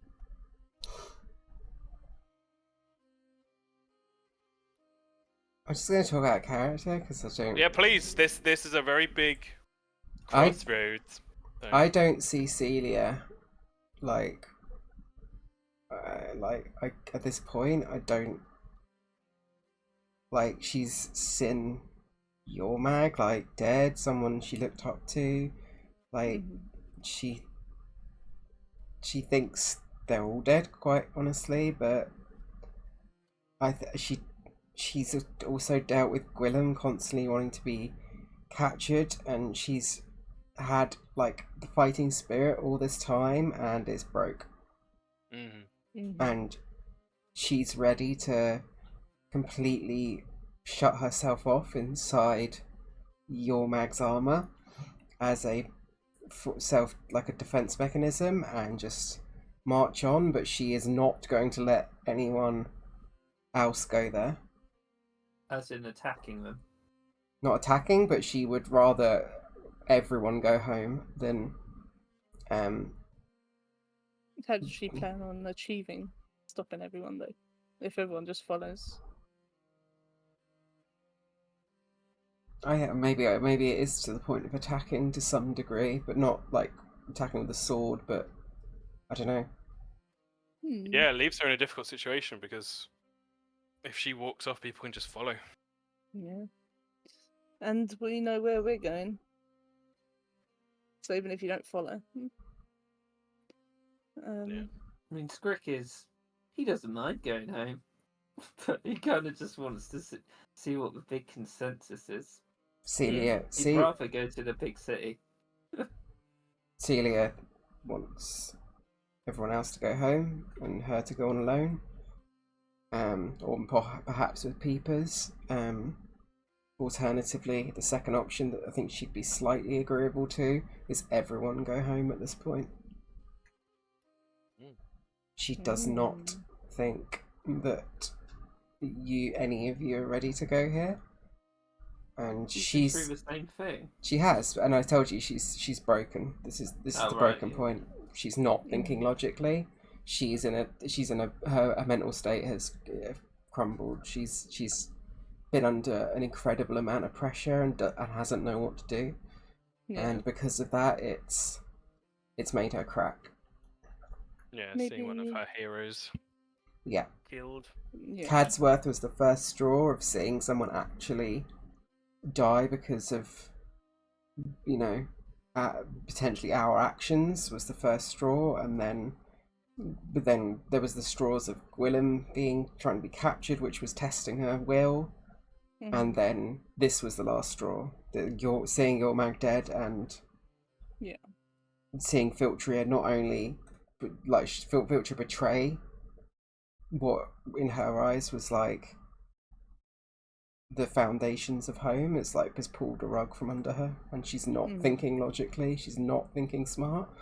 I am completely aware that the decision making is dumb. So, but she's a She's also a teenager. Remember that. Yeah, 100%. And I don't actually think I'm capable of RPing this at all. But Gwilyn would be in pieces. Mm-hmm. I was about to say as especially well with that what Primrose with would also not. Oh, hang on. yeah, with what Celia was Okay. has been saying, Gwilyn would just. I think she would be in full floods of tears and just saying to Celia that the only place she feels safe is with Celia. She doesn't want to leave. Mm-hmm. Yeah. That's That why makes she put. That's why she put on the armor. Yeah. She's not showing any expression. She's hiding. Yeah. I would say that Primrose is also not coping that well, but she hides it under this happy facade a little bit. Yeah. But she is also very scared and doesn't really want to see, but she also wants to try and do right by Lumen, and by doing right by Lumen, she thinks she has to go to this tower. So she'll just say for now that maybe we should take the night to think about it, at least. Yeah, I like that idea. Sounds good. I'm actually quite looking forward to seeing this tower, to be honest. It sounds pretty cool. Well, kind of cool. Well, in a bad way. Yeah, in a bad way. Yeah, maybe we should just think on it for today. We've all been through a lot, and I'm still covered in a lot of weird bat blood, so I could do with a wash. Yeah, let's use the mouth of the cave as cover for tonight. Sounds good. I mean, we can all sleep on it, see what we think. So maybe it'll calm everyone down as well. She sort of like puts a hand on her own chest. I guess the real thing is to consider if this was over a month ago, they still be at the town? Maybe, but we can at least see where maybe they went. Well, we can listen to the pot. The pot might know where to go. The pot seems to be going north. Does it still seem to be going north, Tom? Northeast. Yeah. On your map, distinctly towards Crucible. I guess there's two good options: the pot option or the town one. I don't know which one I'd rather go to. The north, but seems pretty pressing. I don't really know. So I'll just say I'm up for anything. He smiles. I can imagine the big rat tooth smile. That's good to know, Skrick. I'll bear that in mind. But I do think we should tower. And I know, Celia, you don't want us to, but I would really like to go, and I hope you'll accept my either way. She doesn't reply. Yeah, it's just this stoic form of the plate mail with the visor lowered. And I suppose Peeper's probably gonna go wherever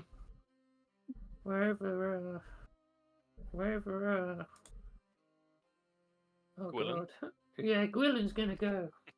Seeing as your protector. That's the plan. Yeah.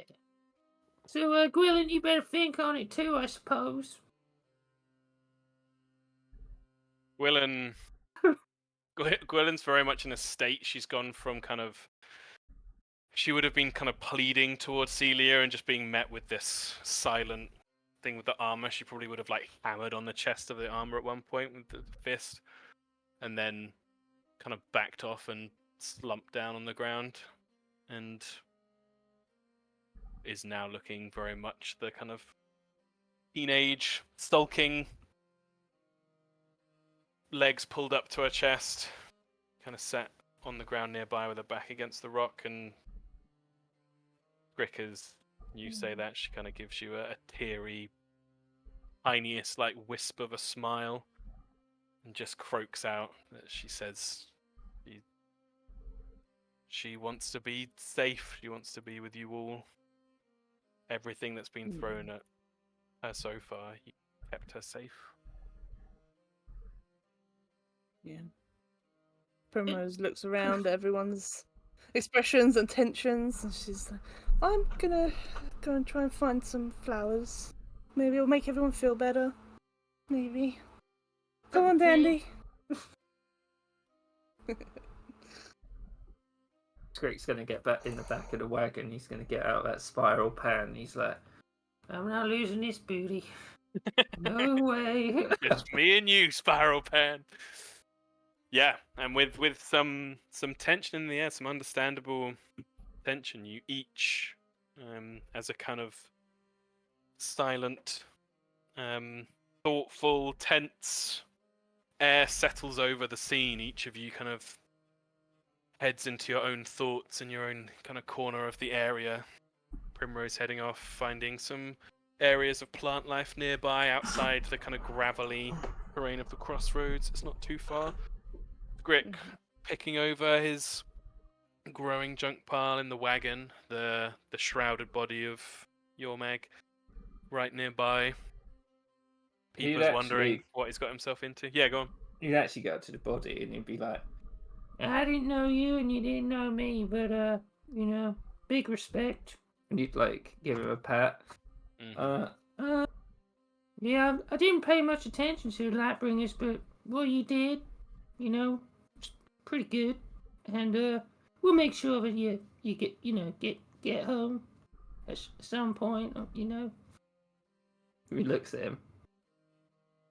Yeah, the Yeah, silent, you silent sleep- form of Yormeg under the shroud. You sleep well, big man. Yeah. And he looks around to make sure no one saw that. Oh. Dandy saw it. Yeah. Dandy knows all. Yeah. Morrigan, I imagine, perhaps retreating with her animal companions, but also thinking on her responsibilities to Rolo and Lumen and scrying the Weave of Fate. Yeah, I think she's worried about what Rolo was saying about not having long left as and she's like, will I get back and Rolo's just gone? Like, Mm-hmm. Yeah. Would Morrigan want to use her Read Fate ability?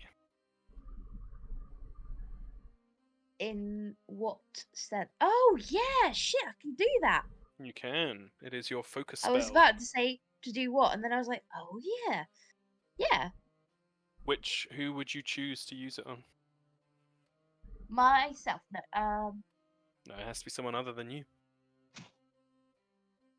I want to know what Celia's going to do.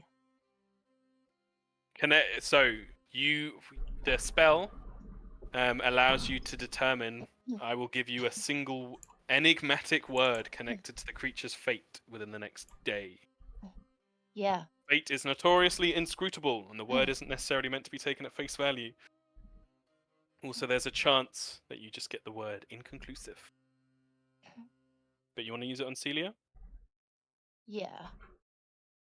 I'll roll my She's secret the check. one we're not sure about at the moment. And I want to know if because it will hopefully either tell me if she's right or it will tell me if she is actually going to do it or not. Right. Potentially. You read, you reach into the weave, your mind taken away to the weave water, that flowing silvery array of rivers, twisting and turning, joining and breaking. You think of the times you've walked it with Rolo by your side, and you focus on the weave that surrounds Celia, and you see many things. But to hold to the spell, I would say word you'd get with Celia's fate is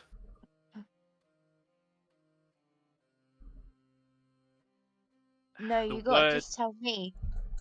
Oh, interesting. Okay. That's what you told me, was that you would message it to me and then I choose if I Yeah. share it with other people. Okay. No, I like that. That's what you told me before. I will message it to you on Le Facebook.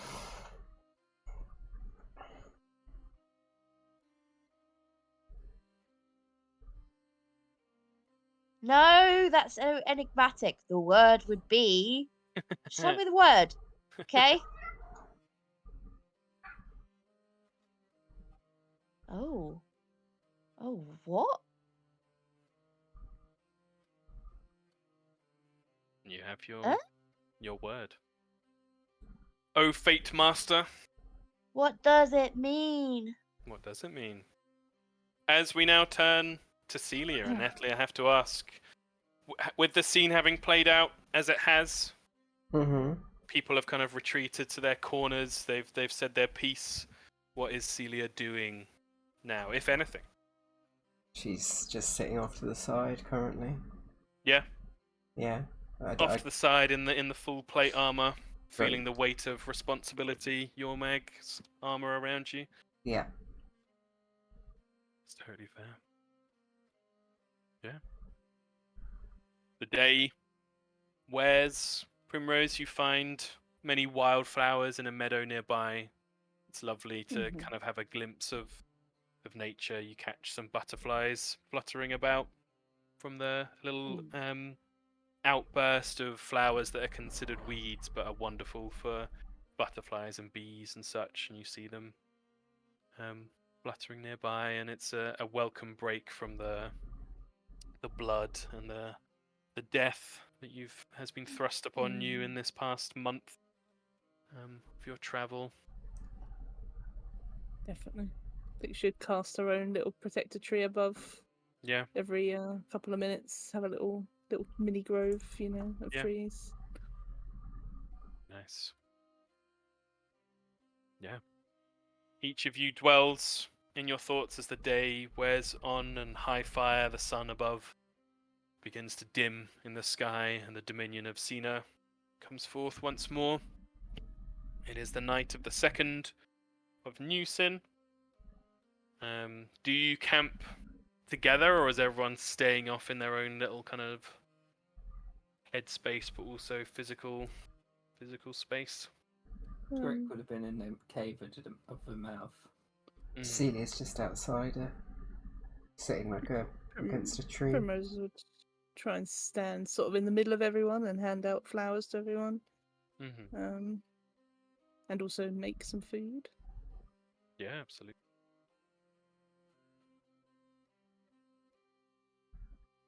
Yeah.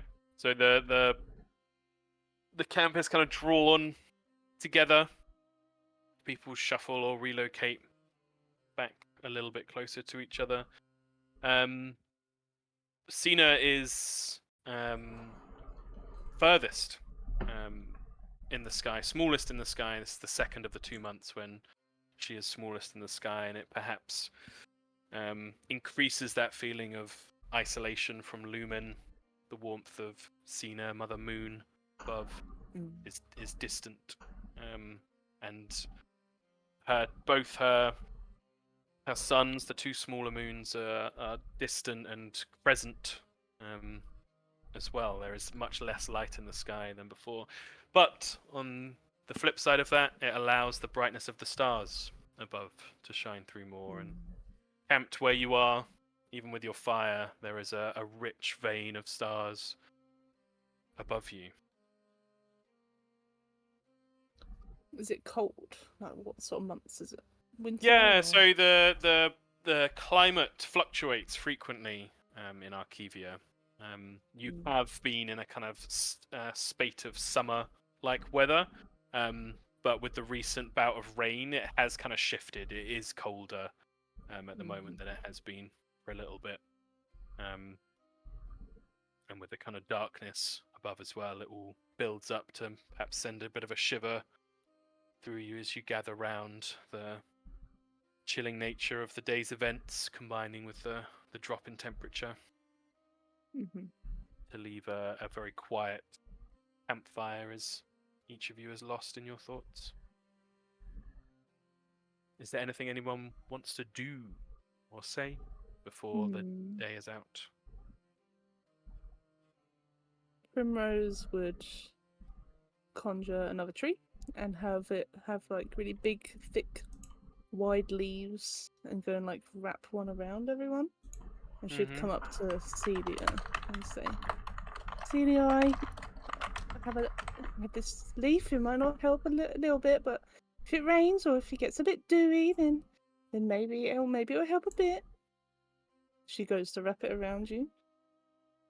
She doesn't say anything Okay. and just sort of lets it happen. If there's anything I can do to make you feel better, I've got lots of recipes. I can make you different kind of food. I don't have any meat, but I've got lots of vegetables. Anything you want. Again, she doesn't reply. Okay. Well, I remember what you liked before, and I'll go and try and make you that, if that's okay. Again, she doesn't reply. The cheery, I'll go do that. cheery ignoring of Celia's stoic demeanor by Primrose is undeniably charming as the warmth of the fire and the crackling light plays out on this somewhat tragic, somewhat comical scene as Primrose kind of busies herself. And anyone who knows her family would probably be reminded a bit of Primrose's mother, who will always go out of her way to make the best of a bad situation and care for those around her, no matter what state they're in. Yep. It's also a good distraction for Primrose herself as well. Of course. Yeah. As the night wears on, each of you is cooled slowly to sleep. Mm-hmm. Oh, one more thing as well. She would also, under the moonlight of Sina, as distant as it is away, she would say some words for Yorag as well, and put some flowers on him. Yeah, you place some flowers on him, and not just any flowers. With your knowledge, you've picked ones that you know to be connected to certain elements of nature and good luck and good journeys onwards. And you say a few words. Sina, please take this great. This great hero. He means a lot to us and to our people. He's done good in his life. Yeah, exactly. Perfect. Yeah. The night passes, the fire burns low, down to embers. You keep an eye out, but with the defensive position you've chosen, with the mouth of the cave and everything, you are not troubled. This is a well-traveled area, and probably the only thing you're woken by in the night is the sound of crunching gravel under wagon wheels as travelers pushing on quickly through the night pass by without paying you any mind. As high fire rises on a new day, the 3rd of Newsin.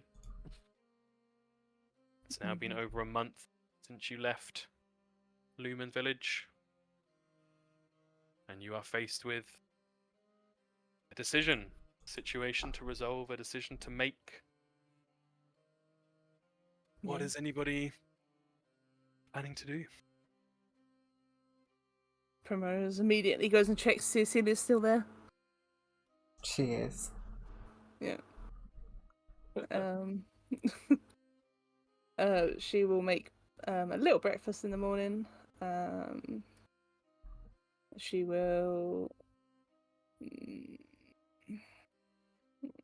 talk to Dandy, do the little planting thing with him and everything and whatever. And then she would say to Asenia, I hope, as she hands her a small breakfast, I hope you're feeling better today. I know It was a lot yesterday, but today is a new day, and Cena was bright in the sky last night, as she is always, and that brings good luck, I think. From inside the armor, you just hear the words, "Go home, little Prim." Mm. I don't want to.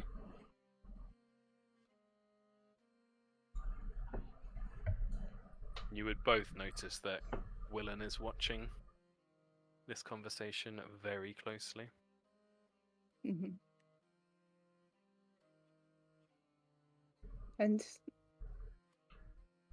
And my mum told me to do things that I want to do and what makes me happy, and I think that, as scary as it is, I want to go as well. You want to go, I want to go, and I think we'll do better together. As friends, as a group. How can you possibly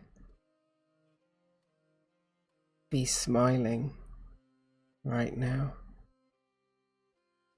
How can you speak with such positivity? How? She says it really angrily, like shouts it from like echoes from inside the armor. You would see a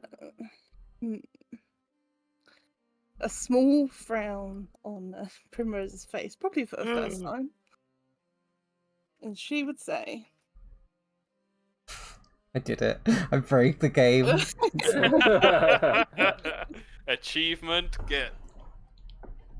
and she would say, Oh, the achievement would be called "Turn that frown upside down." Yeah, it's so good. yeah, Sorry, please go ahead. That's great. And she would say, trying to think how she would reply to that.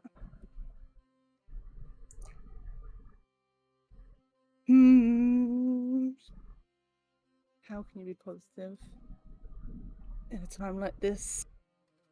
Yeah, take your time. It's really important that in these difficult RP scenes, everyone feels comfortable. Have a think. All I can think of is the fucking Samwise speech from Two Towers. Which one? Samwise. God, yeah. How does it go? There's some There's some good in this world. It's worth fighting for. I mean, that is kind of pretty much what I was thinking. Yeah. Kind of. Yeah, it's important to remind ourselves as well that nobody has to come up with an amazing speech or anything. If you just want to convey, I've literally like been doing was that the entire earlier, if time. you just want to say Yeah. like the gist of what your character would say. That's always absolutely cool. Be something along those lines, and she would also mention like how her family taught her to be positive, even in the face of adversity, even like without a Sky Singer, like to be positive about that, and then she can. Positive only brings positive things. Yeah, something along those lines. I think you'd find Primrose as well, because I can imagine Primrose getting quite emotional, quite like full of that kind of emotional tension that it's very easy to feel. I think you'd feel a hand, and it would be Gwillen's hand, like holding your paw, your hand. Kind of like halfway through that, she would have gotten up and joined you, and just be like staring at Celia with like a very determined expression, and giving you like a little nod if you looked up at her. And she said that. Celia stands in front of both of them.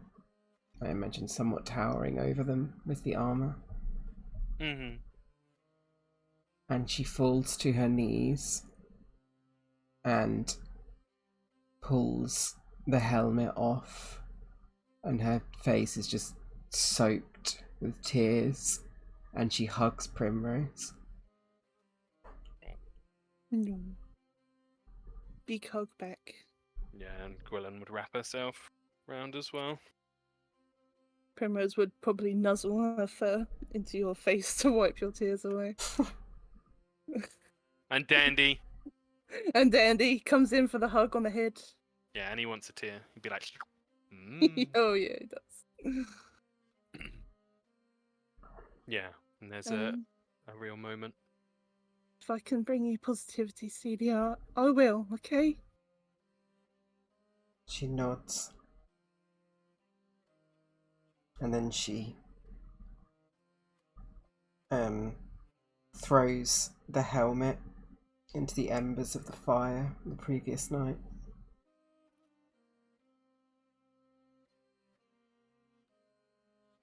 And the And camera pans to Skrick, putting water through his spiral pan. Yeah. Look at it go! I could use that helmet to make a stew. He just peeks out and sees what's going on. He's like, What are we doing then?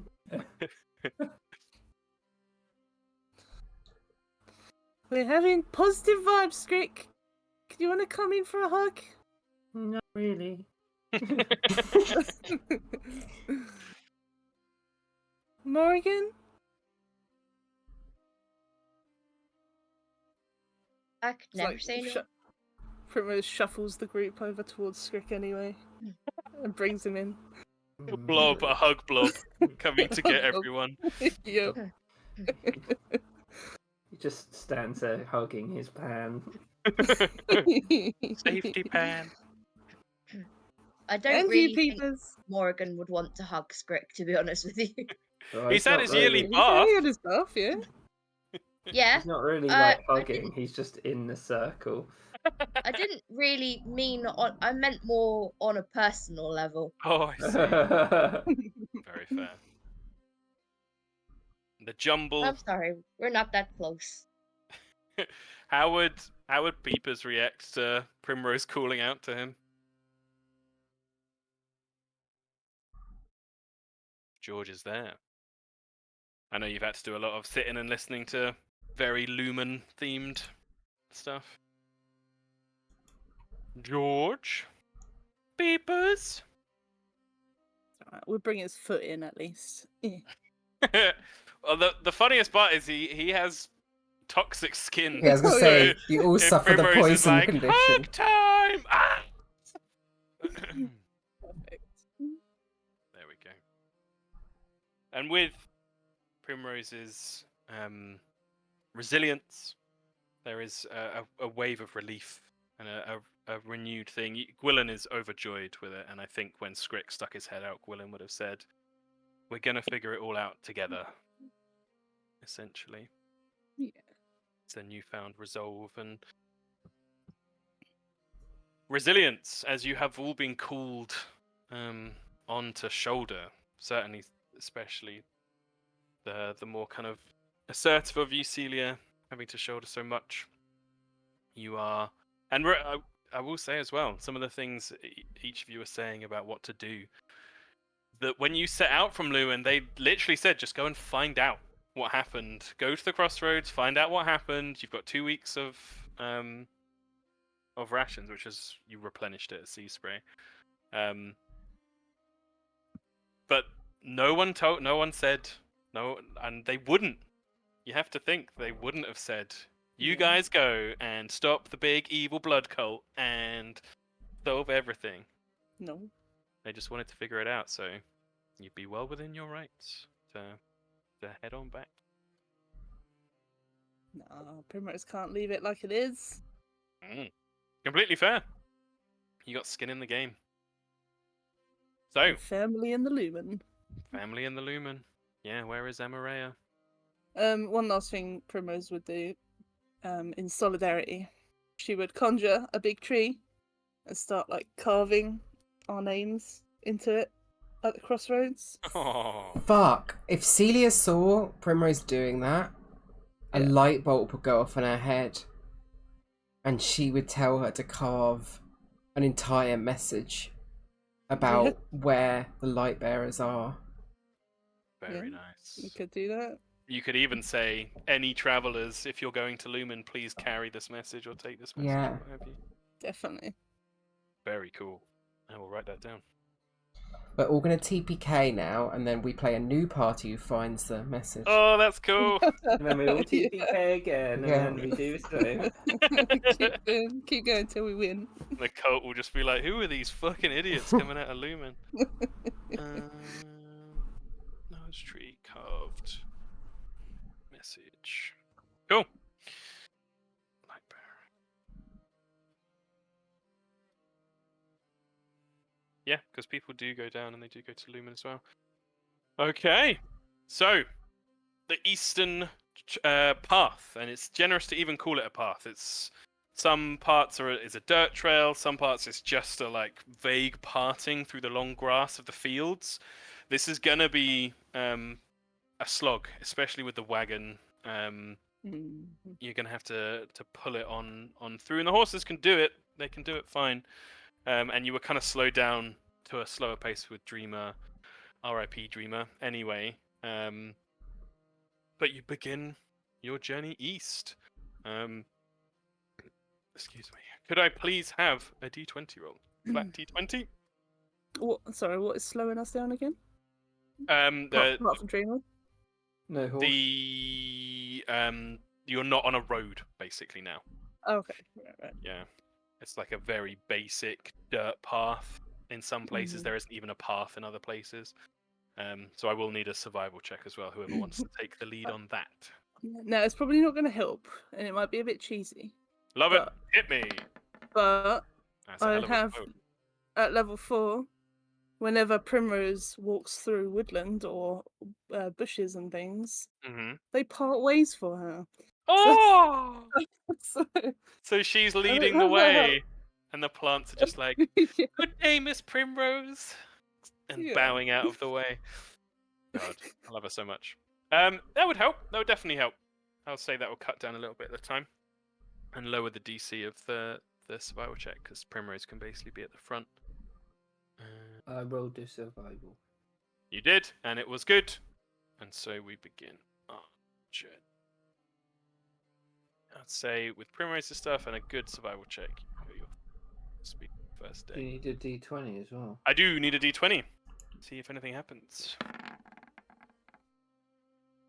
Do-do-do. Could I have a D10?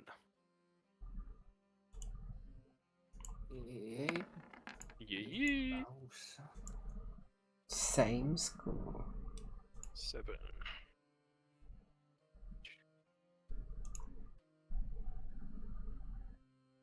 Ooh, okay. This is actually perfect. So, the terrain gets more wild. This is a path that used to be properly established, but has since fallen completely into disrepair and overgrown, and so on. As such, as well, you are making your way between kind of rolling hills, some areas that are kind of like a big open valley, but others up a hill, down a hill. Lots of kind of stands of trees, copses as you go through, and you can see off in the far distance, whenever you're on a particularly tall hill, the woods get thicker and thicker. But you're not yet in woodland, it's very much grassland. But at what looks like it used to be a stream, but has since dried up and has just left a kind of muddy scar in the middle of the grassland. You spot, probably Squick being most high up on the wagon, or any of you who'd be riding one of the horses, you spot a figure, a humanoid, lying kind of sprawled out on what looks like a tatty old blanket by this muddy stream, seemingly kind of half curled over, as if they were sleeping in the middle of the day. How do you react? Scrick would just shout down from the cart. What's up, boss? You hear a kind of pained groan as the figure turns slightly to look over. And you can see as they turn that there is what looks like a grave wound down their side. Now that you're kind of focusing on them, you can see they are furred. They look like a bugbear, a large goblinoid figure. You know, well, in Hesperia and Archivia, typically the goblinoid ancestries keep to the woodlands. They're forest folk. So it's strange to see one further from the forest. This person looks to be in pain. Their fur is matted with dried blood. The wound looks deep, and by the way they move, they seem stiff and pained as they're doing so. A weak kind of hand acknowledges your greeting, before the figure basically just kind of like lolls beside, seemingly passing out as they turn towards you. I think we should go help him. Quick, Morrigan, have you got any healing on hand? Quickly. Sure. I think I definitely have. I have no idea. You have a lot of healing ability. How much health do we get back on a long rest? It is, I think, your level plus your constitution modifier. But Probably would have done some healing as you well. all would have done treat wounds, so it's kind of moot. I'm happy for everyone to be full HP, although Celia will Only still have drained 60. 1. Yeah. So yeah. But everyone else, I'm happy for you to be full HP. Yeah, I'm gonna have both of you make a check, please. Can you both make a medicine check for me? When you say you both, you mean Morgan and Primrose? I do indeed. Yeah. Okay. Nature? No, Yes, you can, because you have natural medicine, if you wish. Something I'm good at. Oh, okay. I'll do it instead then. Oh, well. Well, Wait. we'll take your first roll, but use the modifier from nature. So that'd be a 22. And Morrigan, medicine.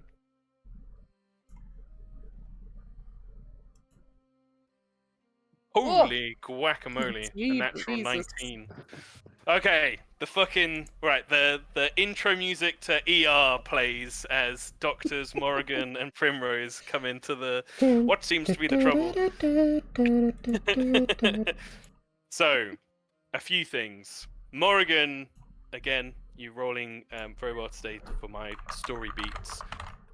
Revna's pulls rise, not from a threat, but as Revna kind of sniffs the air and picks up the scent of the wound, you can see that this wound is not a mundane wound. There is some element of like a magic or a curse to this wound that Morrigan kind of picks up on as you close in on this poor figure. Primrose, you identify that the wound looks like it was made by the neat cut of a blade. It looks more like the ragged result of like you both rolled really high. It looks like yeah, you guys will be aware of this as well. So it looks like this figure has been attacked by the tree folk, the wildred, the wild animated trees that often serve the Kiad shore. The ragged wounds look like they were cut by like splintering wood, and in fact you even see elements of like splintered wood. God, you both rolled so ridiculously high, so I'm just going to give you this.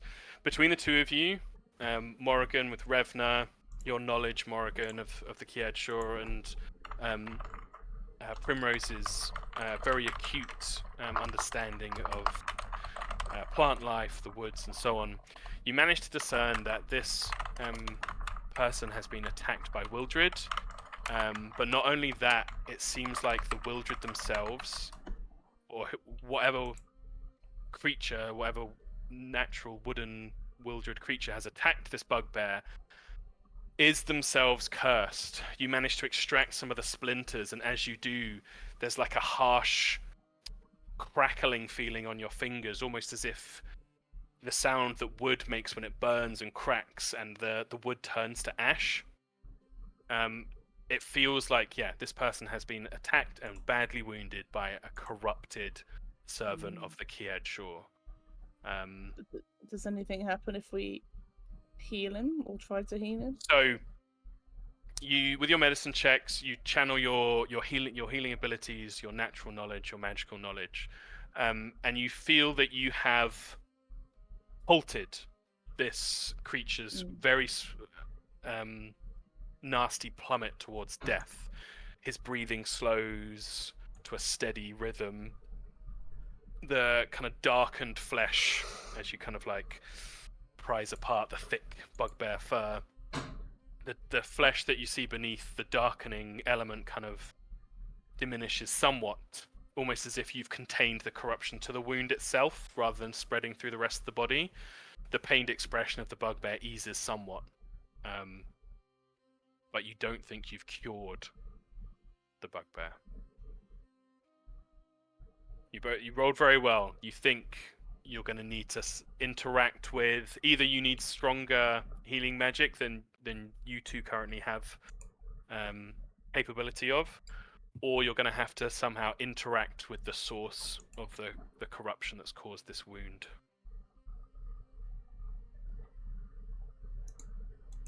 Okay. Would we know where to find the source of the corruption? Not necessarily, but with your expertise, and I will say with maybe 10, 20 minutes, maybe an hour passes, the bugbear does kind of blearily come to wakefulness. With a gruff tone, he kind of turns to whoever of you is kind of watching over him at the time, and it's just like, oh, thank you for helping me. Well, that's okay. Anything to help them. But we've only done so much, though. Unfortunately, we can't do much more. It's still kind of. I hope not.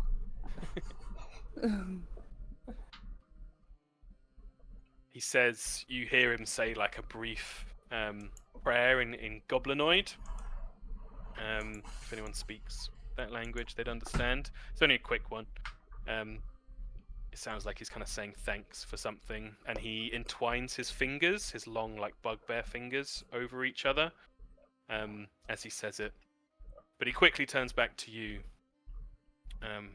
Primrose, and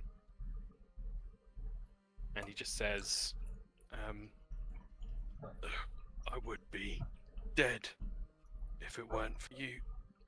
He kind of aches and makes sounds of pain as he brings himself up to kind of like a half-sitting position, propped up on his elbows, and he looks off to the side, and he says, kind of half to himself and half to you, made it further than I thought I would then. Long gone from the canopy. You were attacked in the canopy. I suppose that makes sense. You know, Wildred and Breathes a heavy sigh. How did He kind of is anyone looks. else over there, or? Yeah, he looks around and kind of sizes up the lot of you. Kind of doesn't really know what to make of it. Such a strange bunch, but he says, "Yes, I've wanted to get help, but we are far from anyone here. My people are back in the woods." About Windgrass Tower, seen anything weird? He frowns. The tower. We don't go near the tower often. It is a dark place. Well, it's It is. haunted, isn't it? He kind of looks down, or looks across to you, Primrose, propped up on his arms. He's probably a similar height to you. He's very tall. There is the trees do not grow near the tower. There is a great clearing, howling winds. Any seeds planted wither and die. Oh my gosh, that is really horrible. But we'd be able to see footprints easily, right? I suppose. Yes. But please Are you traveling to the tower? Yeah, we No. are. We are.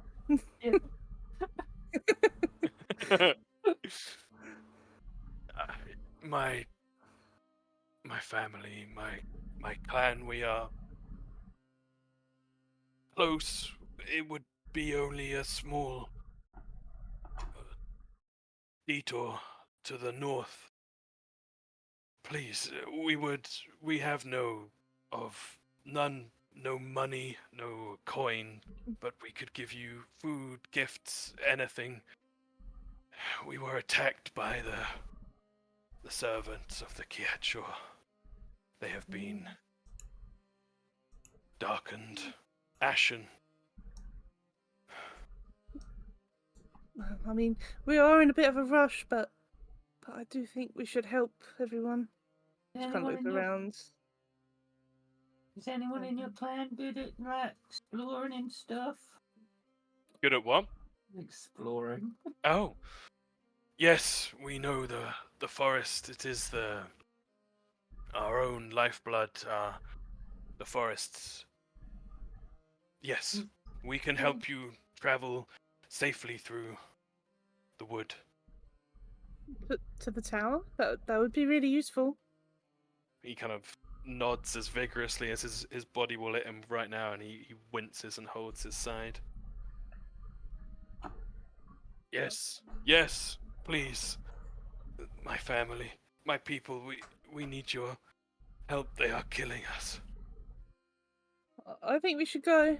I guess she kind of looks at him like sprawled on the floor. I suppose you can lead the way. He groans heavily, and you kind of reach out slightly and look alarmed as the kind of bandages strain on his side. But he, with his big form, pulls himself shakily to his feet, and you can see the broad shoulders and long arms of the bugbear as he looks to be a pretty tall specimen of a bugbear. Why don't you sit Maybe next to me on the cart and then you can point me in the right direction? maybe this will help as well. And she just conjures like a tiny tree, uses it as a walking stick or something. Ah, you conjure the tree at first, and he kind of like looks startled, and again says like a few words in Goblinoid, and makes the symbol of the intertwined fingers again in front of him, and he just says, "You are a great friend of the woodland." Oh, I am, and so is he. And she points to Dandy on her head. Your hat. Oh, Dandy! And she pokes him. Dandy was like snoozing, and just wakes up and shakes himself around, and the bugbear's face kind of lights up as he sees this, and he holds out his large bugbear hand towards Dandy, and Dandy gives you a little like tap on the head, and then hops on Yeah. to the guy's hand. Sorry, And he's a again, bit of a snoozer. He likes to sleep. he speaks in Goblinoid, and then says to you, "You are druid." I guess you could say that. A friend of the wood. Suppose so. Never really thought about a label for it, but You speak with the trees. yeah, sometimes. He smiles. They usually have a lot to say. He makes the symbol of the intertwined fingers again, and kind of like holds it out towards you so that he's opening his palms up with Dandy on at the moment, and Mhm. holds it in like almost like a praising kind of motion, and just says, "Ilchektil has steered my path. I have found the help we needed." Well, I hope we can help. We'll help as best as we can, won't we, everyone? She looks around for reactions to this guy. Celia just is kind of off to the side. Yeah. You're in good hands, my man. I think he can help as well, everyone. So I think we should help him. And it will do us It's good helping people. That's what the light bearers would do. Calls out to all of you. He seems quite excited. He's just like, "Are you a band of traveling druids and green speakers, people of the woods?" No. I think maybe mostly just me, but they've got good talents as well. Celia's very strong and brave. Skrick is very sneaky. Peepers can punch really good. Morrigan, you're really good at healing, as you've seen already, I suppose. He like does a symbol again and like thanks Morrigan. Skrick could be like Big adventures and stuff, and he pulls out a Sabasan head from his pack. The bugbear kind of leans back and eyes widen, just like grizzly. you're in good Trophy. hands, sir. Uh, This is proof of our prowess. I am Zek Tull, the Tull people. Nice to meet you. Maybe we should go. I'm Primrose. Celia, Morrigan, Skrick, Peepers. Oh, Revna's out, right? Revna. Yeah, Revenant's there. Just call me Skrick Elf for now. We're not on that good terms, but we will be when you help us. I would appreciate always Zek. You can call me Skrick. I'm just joshing with you. Okay. The path can be followed. For now, it will be quickest. But please, we must hurry. Yeah, you point. I'll go in the front because the plants seem to like me. Very cool. So, with your decision made and your erstwhile bugbear NPC, you make your way on, and he does. I won't roleplay it all, but he does tell you about the threat, the Wildred that have been attacking his people. You all know of the Wildred. You would have had very limited connection with them at Lumen, except for the Perky Prill. Perky Prill is a Wildred. Typically, they are seen as...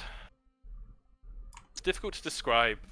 Almost robotic. They're seen as serving the will of the woods, the will of the nature spirits.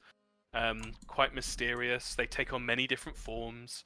Some of them look like walking trees, others look more humanoid, others walk on all fours or other stranger forms, but are typically wooden or formed of vines and leaves and such. But as he tells you this story, something's there which you've never heard of this before. Even, travelers, far off travelers telling their stories who've come to Lumen have never mentioned this. Which is, according to his story, it sounds as if the Wildred themselves were corrupted by the ash fallen from Old Bellow. Now, you know that people can be corrupted, and animals it's happened to as well. People turn into these kind of ash, zombie-like creatures. But typically, though plant life might be like withered or burned by the ash, it doesn't take on any of this horrible corrupted element. So this is a new thing, whatever it might make your character think about.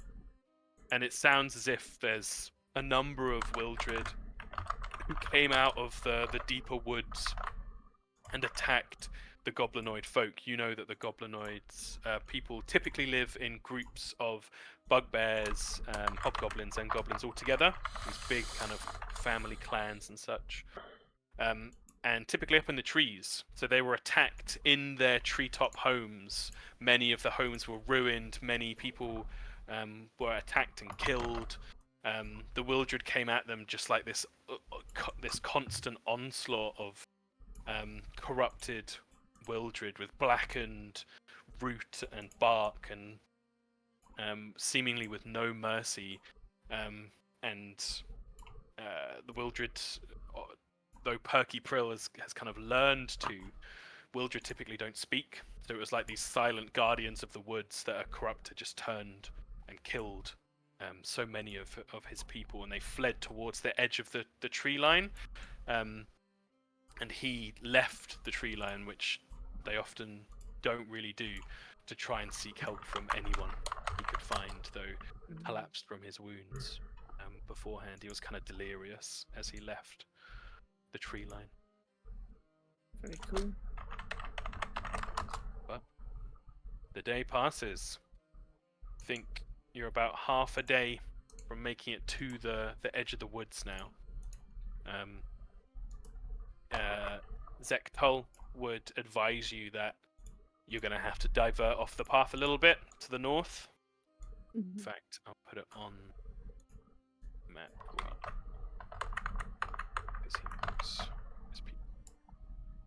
So it's not that far of a diversion. It's just a little bit north. Grick hasn't seen like what forest settlements look like. So he's like, You got like a, like a treetop village or something like that? That'd be cool. Yes, we have hammocks, Oh, that sounds pretty shelters, sweet. many made in line. We help the trees to grow and weave around. That's always good to do. How do you get up to the top? We climb, and he kind of like raises his arm, then winces at the wound in his side. We are strong. We bring the little ones with us. Oh, okay. I don't think I'm very good at climbing, but we can try. And what are these hammocks made out of? Vines, scraps. Oh, scraps, do- eh? There is trade sometimes with. He kind of gestures to the rest of you. With those not of the canopy, we will trade for tools, fabrics. I appreciate your style. Yeah, he kind of like, seeing he spent some time in the wagon, sees the pile of junk and stuff, and probably would have said, I'm sorry for your loss with the shrouded body in the back. Although actually he probably wouldn't assume that, because you showed him a head in a thing, so he'd probably just be like, oh, another grisly trophy in the back of the wagon. But yeah, you chat with him, you talk about his woodland home. The goblinoid folk are the bugbears are the expert climbers. Hobgoblins typically in the goblinoid culture take on the role of leaders, organizers, often warriors. And then the goblins themselves are woodland foragers. They will descend from the trees and forage through the forest floor, whilst the bugbears are very much of the canopy, expert climbers and moving around in the canopy. But yeah, you stop to camp for another night, another day, passing by, thinking about what might be going on. Very much closer to the tower, but with a detour that you seem to have agreed to help these beleaguered people. Grick is completely sold by the hammocks. He's like, I love a hammock. Gotta get me one of those. In fact, yeah, Zektul would probably be like, you could put one in the back of the wagon right here. It would be perfect. And Don't encourage him. and he would definitely be saying that, yeah, his people will make you whatever you like and provide you with all the kind of bounty of the forest and the canopy for helping them. But yeah, Grick's glad. Yeah. very nice. Well, with that, coming to the end of a day and us coming up to 10:30, I think we will call this session to a close. Nice. Very nice. Very Thank good. you all. Some very Yeah. powerful RP. Thank you everyone for being really good. Can I'm be annoyed at difficult. myself for not being able to think of a damn Don't speech. be So stupid. annoying. You think people make speeches off the cuff? People have speech writers for fancy know. speeches and stuff like that. Yeah. Damn my lack of improv skills. If it makes you feel any better, because I hadn't given him a name when I had the prompt for the bugbear guy. It took me like 3 attempts in my head to be like, wait, no, that's the name of the god. That's the name. I keep giving myself the name of the god, so I had to change it. And I was like, Zach. Wait, Zach. Oh, there we go. Done. Miss Bugbear. Mr. Bugbear Man, Buggy Boy Barry. So yeah, don't be silly. Very bug.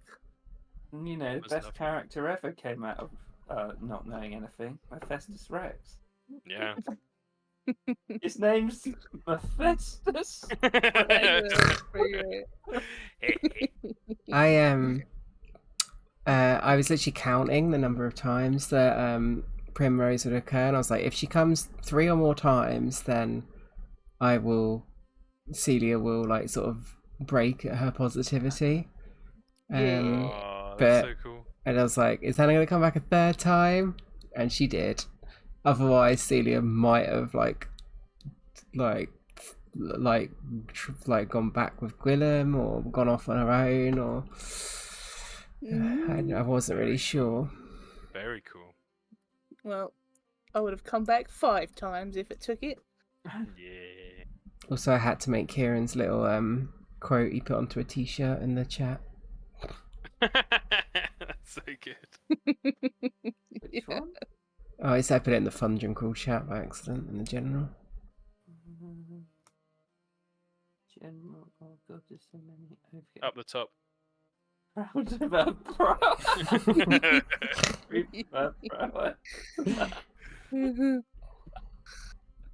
Oh, that would be a great show. See, you said it. I was like, that's so great. I like it. Very cool. Great session, Tom. You had Oh, no, thank you very much. I really enjoyed that one. you had no reason to be Really bad. apprehensive. Yeah. It's always that way, I think, when it's been off for a time. I'm just like, Yeah. Oh yeah, the momentum does die down, sadly, but it comes back. it does. Yeah, and you are close to lots of big things. And nobody wanted to know what the word was about Celia's fate for the day. Of course I did, but I wanna know, respect. jeez, I respect the story enough not to ask. Yeah. I mean, it didn't make any sense, to be fair. She says. Tom knows. Tom does know. Tom's not sharing it. Tom's evil. I'm You gonna could- make him tell me. You know that's a focus spell, by the way, so you can literally cast it, spend 10 minutes refocusing whilst traveling, and cast it on someone else. You could be casting that I didn't know that. on because all you your told me companions ages every ago. day. I'm gonna lick your eyeballs and give you COVID. COVID attack. You got COVID. Yep. Shit. Oh She got the vid. gosh. Still around, everyone. Mhm. Yeah. You Shouldn't lost give it your, to me yet. you lost your People are sense still of getting taste. Yeah. boosters. To be I fair, would I like lost that a booster. while ago. Fair. I want a booster. Yes. Well, we need a GP first. I know, fucking hell. God. And a dentist. Ugh. Good luck. Good luck I getting a know, right? dentist. It's like ridiculously hard. It took Back us to the years good to old get done. days where you do your own dental work. You get an ice skate that you found washed up on the beach, and then you just Oh no, that scene! Yeah, no. Are we gonna turn into those people from that episode of Extreme Sheepskates where she gets the man to pull out her teeth with a pair of pliers? Oh, the worst. And trust me, you do not want to wait until you've got bad tooth pain before you start seeking out a dentist like I did, and it was probably some of the worst pain I've ever experienced. Yeah, don't fuck with your teeth. Kieran knows because I had that fucking injection in my tooth to make the pain stop, and then I was like, I feel fine now, Kieran. I can run that D&D session for you. And then, and then halfway through, it started coming back really badly, and I was like, I got to stop. I'm out. So, yeah, that's bad time. sounds awful. Like Yeah. one thing I'm super paranoid about is my teeth. Yeah, it's not fun. Well, I'm gonna go play more Starfield because that game's so good. Yeah. Awesome.